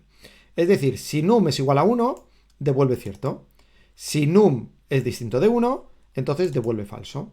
Es decir, si esto es true, devuelve true. Si esto es falso, devuelve falso. Pues directamente lo que se puede hacer es devolver esta expresión.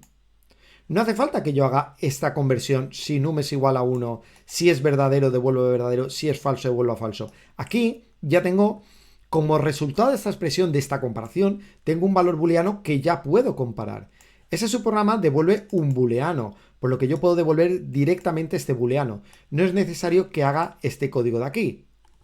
¿De acuerdo? Es un código que normalmente el alumno tiende a poner y no suele ver que se puede simplificar simplemente devolviendo el booleano. Lo mismo que esta expresión de aquí que se suele comparar.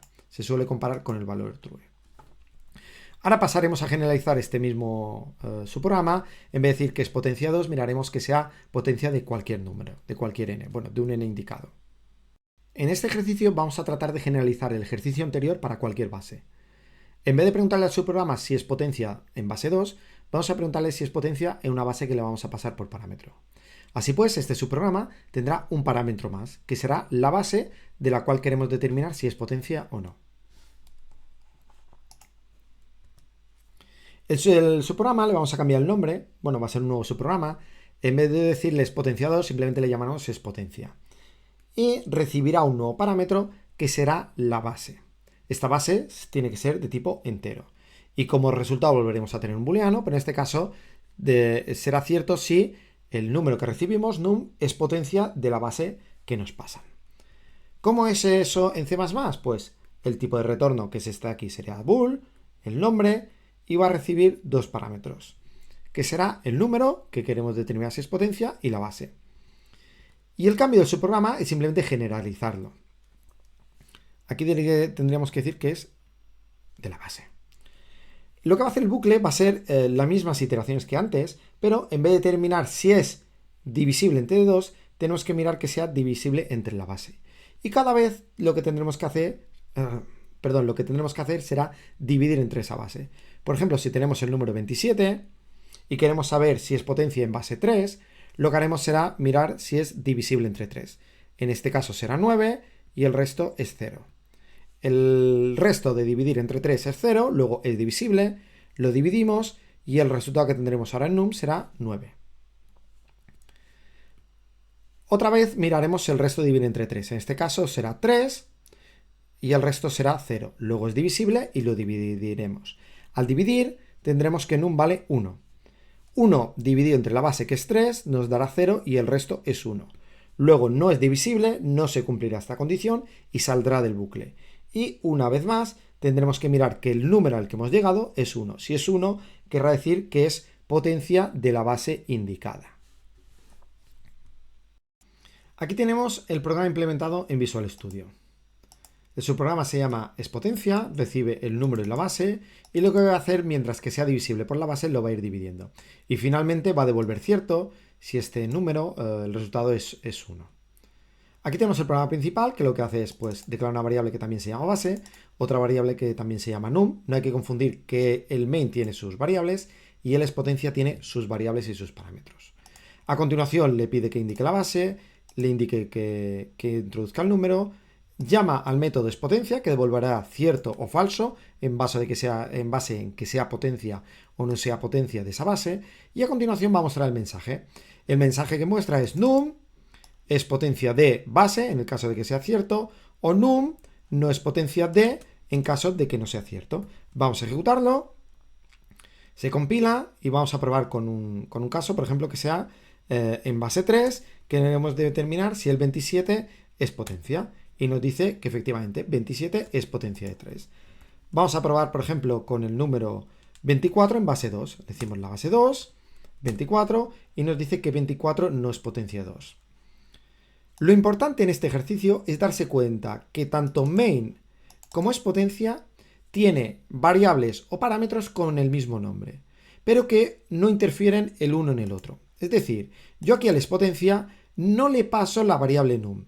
Lo que le estoy pasando es el valor de la variable num y el valor de la variable base, que justamente aquí también se llaman num y aquí también se llaman base. Fijaos que esta variable num va a ir cambiando de valor, pero sin embargo esta variable num del main no se ve afectada, no se ve modificada, porque si no, cuando yo hiciese el cout de num, no me mostraría el número que ha introducido por teclado, me introduciría el resultado después de haber ejecutado la expotencia. Así pues, el subprograma main tiene sus variables, el subprograma expotencia tiene sus parámetros que son variables, y cuando se pasa una variable a un subprograma, lo que se le pasa es el valor, no la variable, aunque coincidan en nombre. Pasemos ahora a ver el concepto de visibilidad, que son variables locales y variables globales. Las variables que hemos visto hasta ahora, todas son siempre variables locales. Y son variables que se llaman locales porque solo son visibles dentro de un cierto ámbito de localidad, que son dentro del subprograma. Fuera del subprograma no son visibles. Concretamente no son visibles fuera del bloque de código donde están definidos. Por ejemplo, si yo defino una variable dentro de un bloque while, fuera del bloque while no la puedo utilizar. O si te declaro una variable de tipo int dentro de una de las condiciones del if, por ejemplo en el que sea cierto, no la podré utilizar fuera de ese bloque de código. Vamos a ver un ejemplo para que quede más claro el concepto de variables locales. Aquí tenemos dos subprogramas, el main y el expotencia. Cada uno tiene definidas sus variables. En este caso, estas son las variables del main y esta son las variables del subprograma expotencia. Y cada subprograma solo puede utilizar sus variables. Vamos a hacer un seguimiento de lo que hace este programa. Bueno, primero declara una variable de tipo entero que se llama num y inicialmente vale 16. A continuación va a ir realizando una serie de llamadas al subprograma expotencia, pasándole este número, este 16, y diferentes valores, 2, 3 o 4, que irá almacenando en variables booleanas que se llama spot2, spot3, spot4, que las va a ir mostrando por pantalla. La siguiente instrucción está aquí, lo que hace es llamar al subprograma expotencia y para ello le pasa dos valores, el 16, porque es el valor que tiene num, y el 2. Eso quiere decir que aquí copiará el 16 y el 2. De forma que aquí num valdrá 16 y aquí valdrá 2. A continuación se ejecuta este subprograma de aquí. Y realizará las divisiones, entonces la primera división le dará 8, luego le dará 4. Fijaos que la variable num que está utilizando siempre es una variable que es local, que es suya, nunca va a poder acceder a las variables del main. Seguirá valiendo 2, valdrá 1 y entonces saldrá del subprograma, saldrá el bucle finalizará, se ejecutará este return y este return lo que hará será comprobar que num sea igual a 1. Como num es igual a 1, este resultado es true. Y el resultado de llamar a este subprograma es true. Ese subprograma termina devolviendo el true, se borran las variables de memoria, estas variables num y base dejan de existir en la memoria y expotencia vale true. Entonces a spot2 le asigna el resultado de llamar a este método que se llama expotencia. Entonces aquí pondrá un true. A continuación se muestra por pantalla y se vuelve a hacer un caso similar. Se declara una variable que se llama spot3, que es de tipo booleano, y se le va a asignar el resultado de esta expresión. Para llamar a este subprograma le tiene que pasar los dos parámetros, el valor de num y le tiene que pasar el 3. Entonces pondrá aquí el 16 y el 3, aquí valdrá 16 y valdrá 3. Y a continuación se empieza a ejecutar el subprograma expotencia e irá dividiendo entre 3. 16 entre 3, ¿el resultado es entero? No. Perdón, el resultado es exacto, la división es 0, no, el resto no es 0. Entonces va a terminar. Terminará este bucle while, vendrá aquí, 16 es igual a 1, no. Entonces el resultado de esta expresión es falso, terminará el subprograma y como resultado de esta expresión, aquí tendrá un falso. Esta expresión vale falso. Este falso lo asignará a expotencia 3 y entonces terminará de ejecutar esta instrucción. Lo mostrará por pantalla y pasará a ejecutar la siguiente instrucción. En este caso declarará la variable spot4 y le tiene que asignar el resultado de esta expresión.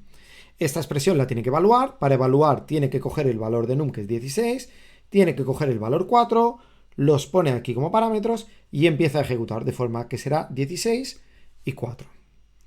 Ejecuta, lo primero que hará será 16 módulo 4 es 0, entonces dividirá y el resultado de la división dará 4. 4 módulo 4, ¿el resto le da 0? Sí, entonces lo ejecutará y el resultado de la división será 1. 1 módulo 4 le da 0, no le da 0, entonces saldrá el while y evaluará num, que vale 1, ¿es igual a 1? Sí, entonces el resultado de llamar a este subprograma es, true. Se borrará todo esto de la memoria, desaparece, deja de existir y entonces el resultado de esta expresión de aquí valdrá true. Y con este true lo asignará a expotencia 4 y lo mostrará por pantalla. Como hemos visto, el main tiene sus variables y el subprograma tiene sus variables. Y cuando un subprograma termina, como es el caso de expotencia, se borran de la memoria y estas variables que tenía desaparecen por completo. Finalmente, lo muestra por pantalla spot4 y termina el subprograma main. ¿Qué pasará con estas variables de aquí? Pues estas variables de aquí también desaparecen de la memoria, se eliminarán. Y por último, entonces el programa dejará de ejecutarse y morirá. Pero cada vez que termina el subprograma, se borra de la memoria las variables que ha utilizado. Y cada vez que se llama, se vuelven a crear esas variables y se inicializan con los parámetros, con los valores que se les haya pasado. Vamos a ver el concepto de variable global. Igual que teníamos variables locales, que estaban definidas solo en el ámbito de un subprograma, vamos a tener variables globales. Estas variables van a estar compartidas por todos los subprogramas y sirven pues para comunicarse y para transferirse, por así decirlo, información. Hay que minimizar su uso porque pueden llevar a problemas. ¿Cómo se declara una variable global? Pues se declara igual que hacíamos una variable local dentro de su programa, pero al mismo nivel. Fijaos que aquí tenemos un subprograma, aquí tenemos otro subprograma y aquí tenemos el subprograma del main. Pues a la misma altura, por así decirlo, tenemos declarada una variable global que es de tipo entero y que se llama v. Esta variable, si queremos utilizarla por los subprogramas, tendría que estar declarada antes. Si yo este int v lo colocase aquí abajo de todo, entonces no lo podría utilizar por los diferentes subprogramas. Por lo mismo que hemos visto antes con los subprogramas. Para poderlo utilizar tiene que estar declarado siempre antes de usarse. ¿Cuándo se crean estas variables? Estas variables se crean antes de empezar a ejecutar el main. Antes de empezar a ejecutar el main ya se declara esta variable, ya se crea en memoria. Entonces cuando se empieza a ejecutar el main ya está disponible. La primera instrucción lo que hace es asignarle el valor 0 a este v. Y a continuación va a haber una serie de llamadas al método incrementar y al método mostrar. El método incrementar lo que hace es modificar esta variable, lo que hace es incrementar en 1. Hace v es igual a v más 1, o podríamos haber hecho v más más. Hay que darse cuenta que esta variable es global. ¿Eso qué quiere decir? Aquí dentro yo no la tengo declarada y además la voy a modificar. Con lo que las variables globales van a servir para que unos subprogramas la modifiquen y otros subprogramas la lean. En este caso, el subprograma incrementar lo que va a hacer es incrementar en 1 la variable v y el subprograma mostrar lo que va a hacer es mostrar por pantalla el valor de v. Vamos a ver qué es lo que va a ir haciendo. Pues primero, lo que hemos dicho, le asigna el valor 0 y a continuación llama al método incrementar, al subprograma incrementar. ¿Qué hace el subprograma incrementar? Pues usa la variable v que vale 0, le suma 1 que es 1 y la modifica de forma que vale 1. Fijaos que las variables globales se pueden modificar desde cualquier subprograma. A continuación llama al mostrar, de forma que el mostrar mostrará por pantalla un 1. A continuación llama al incrementar, vendrá al incrementar, modifica la variable global y valdrá 2.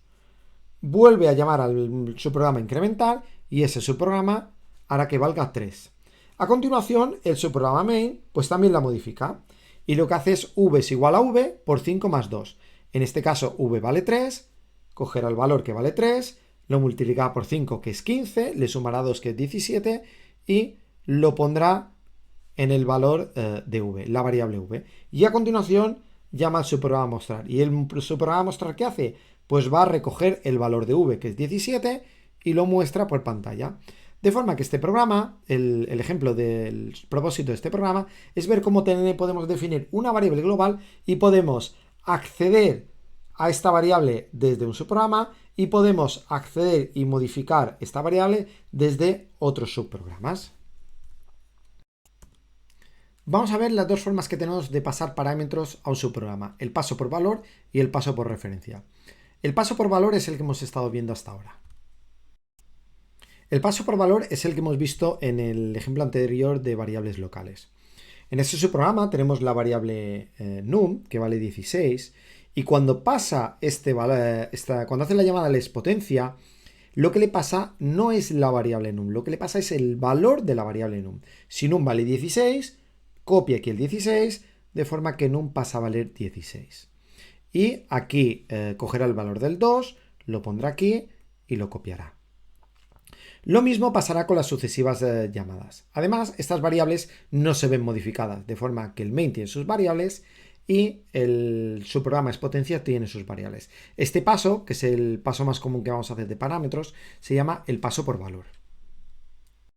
Vamos a introducir ahora el nuevo concepto que es el paso por referencia. Al pasar por referencia a una variable, el subprograma que recibe dicha variable la va a poder modificar, cosa que no sucede con el paso por valor. En este caso, el valor no se copia, sino lo que se pasa es una referencia a la variable. Es como si se pasase la variable. Y esa variable, el subprograma que la reciba, la va a poder modificar. Vamos a ver un ejemplo de paso por referencia. En este ejemplo tenemos dos subprogramas. El subprograma que es elevar al cuadrado, que va a recibir un parámetro por referencia y lo va a modificar. Y el subprograma del main, que va a llamar a este método elevar al cuadrado y le va a pasar una variable, de forma que esta variable se va a modificar. ¿Qué hace el main? El main pues declara una variable de tipo int que se llama num, que vale 10. Llamará al subprograma elevar al cuadrado, que lo que hará será elevarlo al cuadrado y pasará a valer 100. Y finalmente lo muestra por pantalla. Vamos a ver cómo funciona el subprograma elevar al cuadrado. El subprograma elevar al cuadrado, pues es un método que no devuelve nada, por eso es un void. Entonces no va a hacer falta que le pongamos un return, aunque se podría poner. Y va a recibir un parámetro. Este parámetro se indica que es con referencia con el ampersand aquí delante. Si no lo pusiéramos, ese parámetro sería un paso por valor y tendría su propia variable y aunque lo modificásemos, no se vería afectado el subprograma que lo había llamado.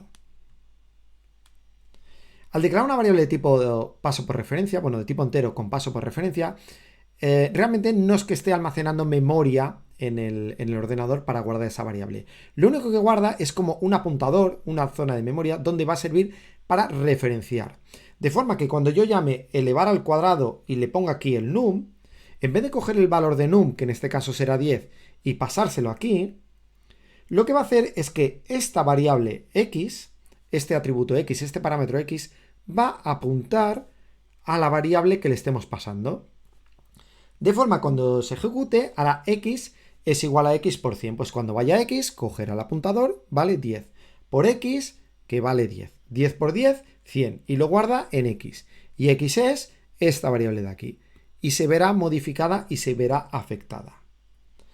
Al ser un paso por referencia, lo que le tengo que poner como parámetro tiene que ser una variable. Yo no le puedo poner un número porque el subprograma de elevar al cuadrado no puede referenciar el número 12. El número 12 no lo puede modificar. Y tampoco puedo ponerle una expresión del tipo num más 1, porque no podría elevar al cuadrado, estaría bien, lo podría hacer, pero luego no se lo podría asignar a la variable num más 1.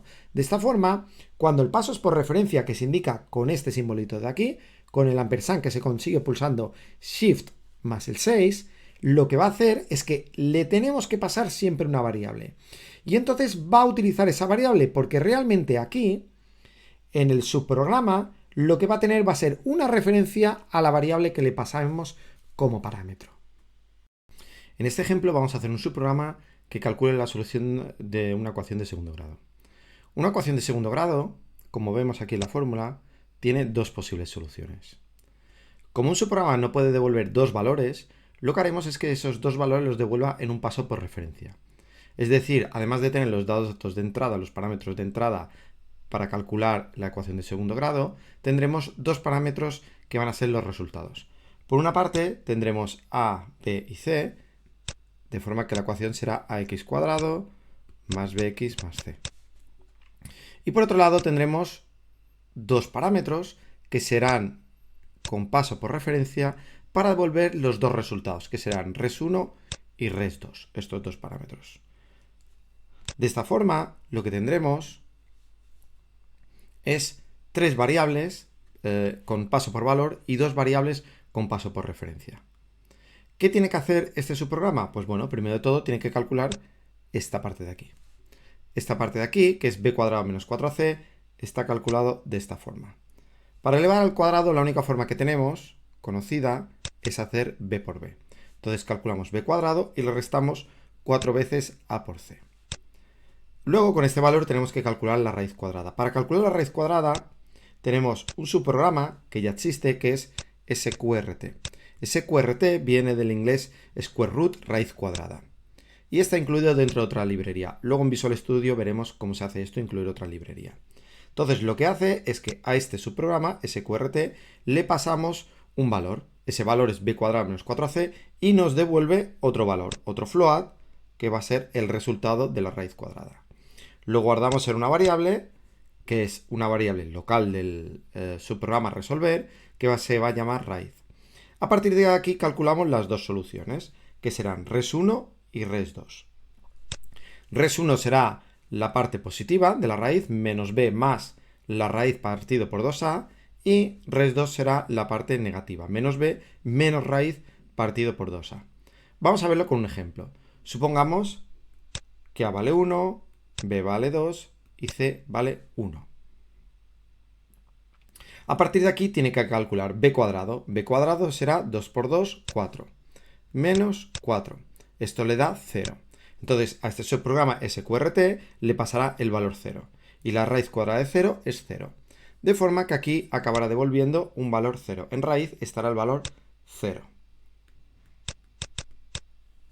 Y a partir de ahora calcula el valor de res1. Res1 será menos b, que es menos 2, más 0, partido por 2a. Es decir, en la variable que se haya pasado por referencia a este subprograma, pondría el valor menos 1.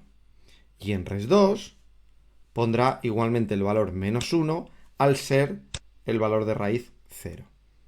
De esa forma podemos hacer un subprograma que esté devolviendo dos valores. No podemos hacer que devuelva dos valores en el tipo de retorno, solo puede devolver un tipo. Entonces lo declaramos como tipo void y declaramos dos parámetros, por así decirlo, de salida, ya que el paso es por referencia y lo que va a hacer es modificar la variable que le estemos pasando en el momento de la llamada. Aquí tenemos un ejemplo de uso del subprograma resolver. En este subprograma main lo que hacemos es primero de todo declarar tres variables a, b y c, que estos datos se los vamos a pedir al usuario. Y dos variables que se llaman r1 y r2, que son las que van a pasar por referencia al subprograma resolver para que nos devuelva los resultados. Aquí, primero de todo lo que hace es mostrar por pantalla un texto diciéndole que debe introducir los valores, le pedimos el valor de a, le pedimos el valor de b, le pedimos el valor de c. A continuación llamamos al subprograma resolver. El subprograma resolver, al ser de tipo void, no devuelve nada. No podríamos hacer a es igual a resolver, nos daría un error ya que el resultado de ejecutar el subprograma resolver no es nada, no le podemos utilizar como expresión. Al llamarlo le pasaremos el valor de a, el valor de b, el valor de c y le pasaremos la referencia a R1 y a R2. De forma que el dato que estará modificando el subprograma resolver será la variable R1 y la variable R2 que pertenecen al subprograma main. Una vez invocado este programa, lo que hará será mostrar por pantalla las dos soluciones, la de R1 y la de R2. Vamos a ver cómo funciona todo esto en Visual Studio. Yo aquí tengo otros subprogramas, como son el subprograma suma, el máximo y el expotencia que he usado previamente. Y ahora añado un subprograma nuevo que se llama resolver. Este subprograma resolver no devuelve nada, por esto es void. Void significa vacío y conlleva de que no va a devolver ningún dato. Sí que va a recibir 5 parámetros, de los cuales 3 van a ser parámetros de paso por valor y otros 2 el paso va a ser por referencia. Eso quiere decir que vamos a poder modificar el valor de la variable que nos estén pasando. ¿Qué hace este subprograma? Pues primero de todo calcula b cuadrado menos 4ac y a continuación le hace la raíz cuadrada. Tiene que calcular la raíz cuadrada de este valor de aquí. Esto de aquí es un subprograma donde recibe un parámetro que es de tipo float y nos devuelve otro valor que es de tipo float. Para poder utilizar este subprograma, el square root, que significa raíz cuadrada en inglés, tenemos que incluir esta librería que se llama cmath. Dentro de esta librería, además de tener el subprograma de cálculo de raíces cuadradas, sqrt, tenemos otra serie de subprogramas, como por ejemplo el pow, que sirve para elevar a una potencia, tenemos log para calcular el logaritmo, es para elevar al número e, etc. Tenemos bastantes funciones. Tras calcular la raíz, lo que hace es calcular res1 como menos b más la raíz partido por 2a y res2 como menos b menos la raíz partido por 2a. ¿Qué hace el programa principal? Pues llamar a este subprograma resolver. Primero de todo pide los tres valores a, b y c y a continuación hace la llamada. Importante ver que estos tres parámetros lo que va a hacer es coger el valor que tiene a y pasárselo, coger el valor que tiene b, pasárselo, coger el valor que tiene c y pasárselo. Sin embargo, con R1 no le pasa el valor, le pasa la variable al completo y va a poder modificar esta variable. De forma que cuando termine la ejecución de este subprograma, en R1 tendremos el resultado número 1 de la ecuación de segundo grado. Y lo mismo con R2, el paso es por referencia. Vamos a ver una ejecución y vamos a comprobar que funciona. Yo le puedo poner el ejemplo que he puesto antes, A vale 1, B vale 2, C vale 1, y entonces tiene una solución doble que es menos 1. Vamos a hacer otra ejecución y vamos a poner otros valores, por ejemplo, A1, B4 y C3. En este caso, pues la solución ya no es doble y tenemos que x es igual a menos 1 y x es igual a menos 3. Vamos a poner otro ejemplo más curioso, que es el caso en el que el radicando b cuadrado menos 4c sea negativo. Por ejemplo, si ponemos A1, B1 y C1, no tiene soluciones reales, tiene soluciones complejas debido a que la raíz es negativa. Lo que sucede es que la raíz negativa, SQRT, no la puede calcular. Y entonces lo que devuelve es not a number. Not a number significa no es un número, significa que realmente no es un número de los reales, es un número complejo. Y a partir de ahí ese not a number lo sumemos, lo restemos, lo multipliquemos, siempre tendremos ese valor. Por eso nos muestra este not a number o este indefinido. Es porque no ha podido calcular el valor como valor real al realizar la llamada a SQRT. Vamos a ver qué otros subprogramas incluye la librería CMath. Esta librería incluye diferentes funciones matemáticas y entre ellas hay un conjunto que son funciones trigonométricas. Todas estas funciones trigonométricas funcionan con radianes. Es decir, no podemos esperar pasarle un valor en grados y que nos devuelva el valor correcto. Siempre lo va a interpretar como radianes. Tenemos la función coseno, que nos devolverá el coseno del ángulo en radianes, el seno, la tangente, el arcoseno, que nos dará, tenemos que pasarle un valor entre menos 1 y 1 y nos dará el arcoseno, el ángulo que nos daría ese coseno. El arcoseno, el arcotangente, en este caso le pasamos la tangente y nos devolverá un valor entre menos pi medios y pi medios. Y tenemos otra función arcotangente, otro subprograma, que le pasamos dos valores x y. De esta forma puede determinar el cuadrante. Solo con la tangente no podemos saber si es este ángulo o si es este otro.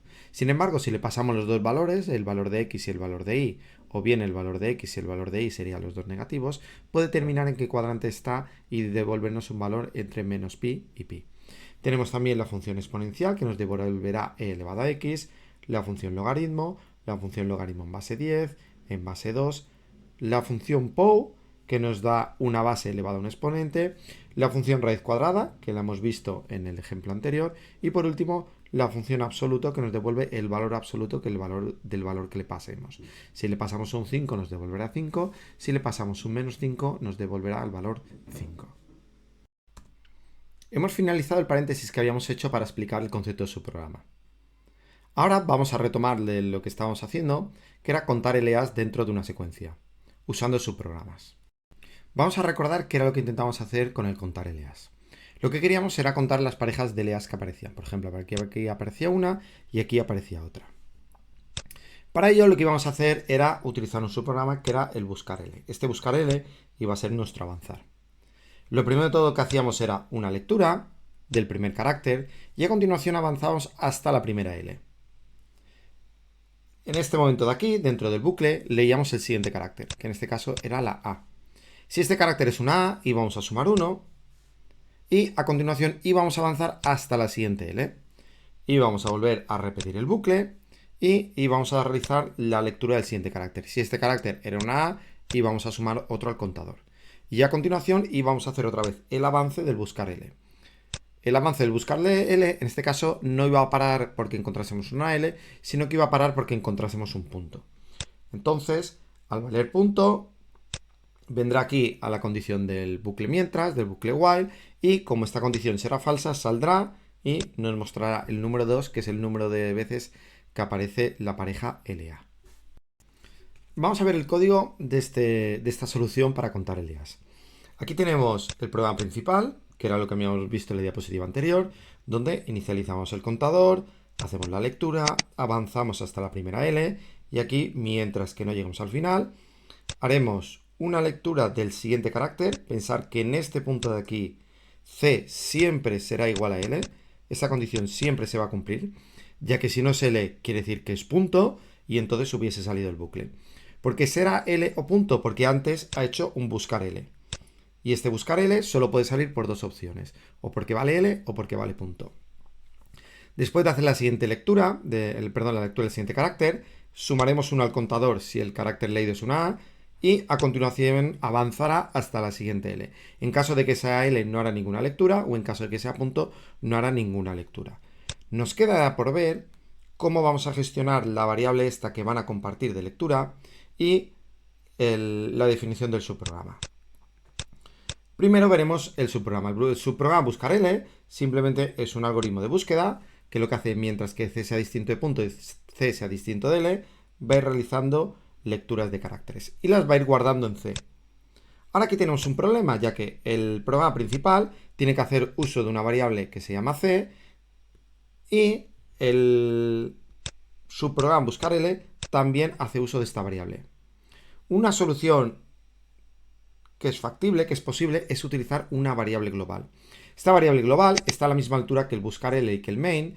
Eso significa que la van a poder compartir. Esta variable se creará antes de comenzar el programa main, antes de ejecutarse cualquier instrucción, y será accesible por cualquiera de los subprogramas. De forma que el main va a leer y va a consultar los datos de C, y lo mismo el buscarl.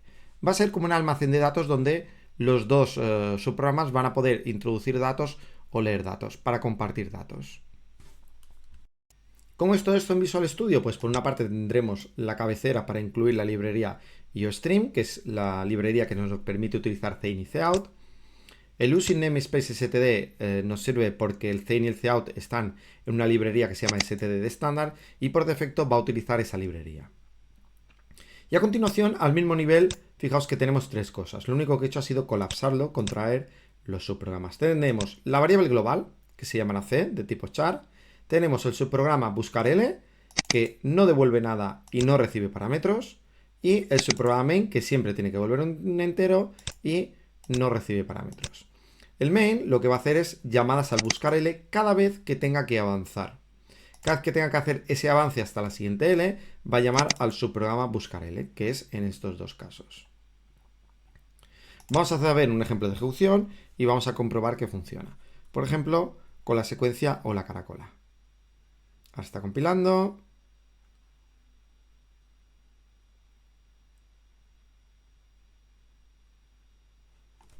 Ponemos hola caracola y nos dice que aparece dos veces. Vamos a probar con secuencias que nos podrían dar problemas. Por ejemplo, la secuencia punto funciona perfectamente, nos dice que aparece dos veces.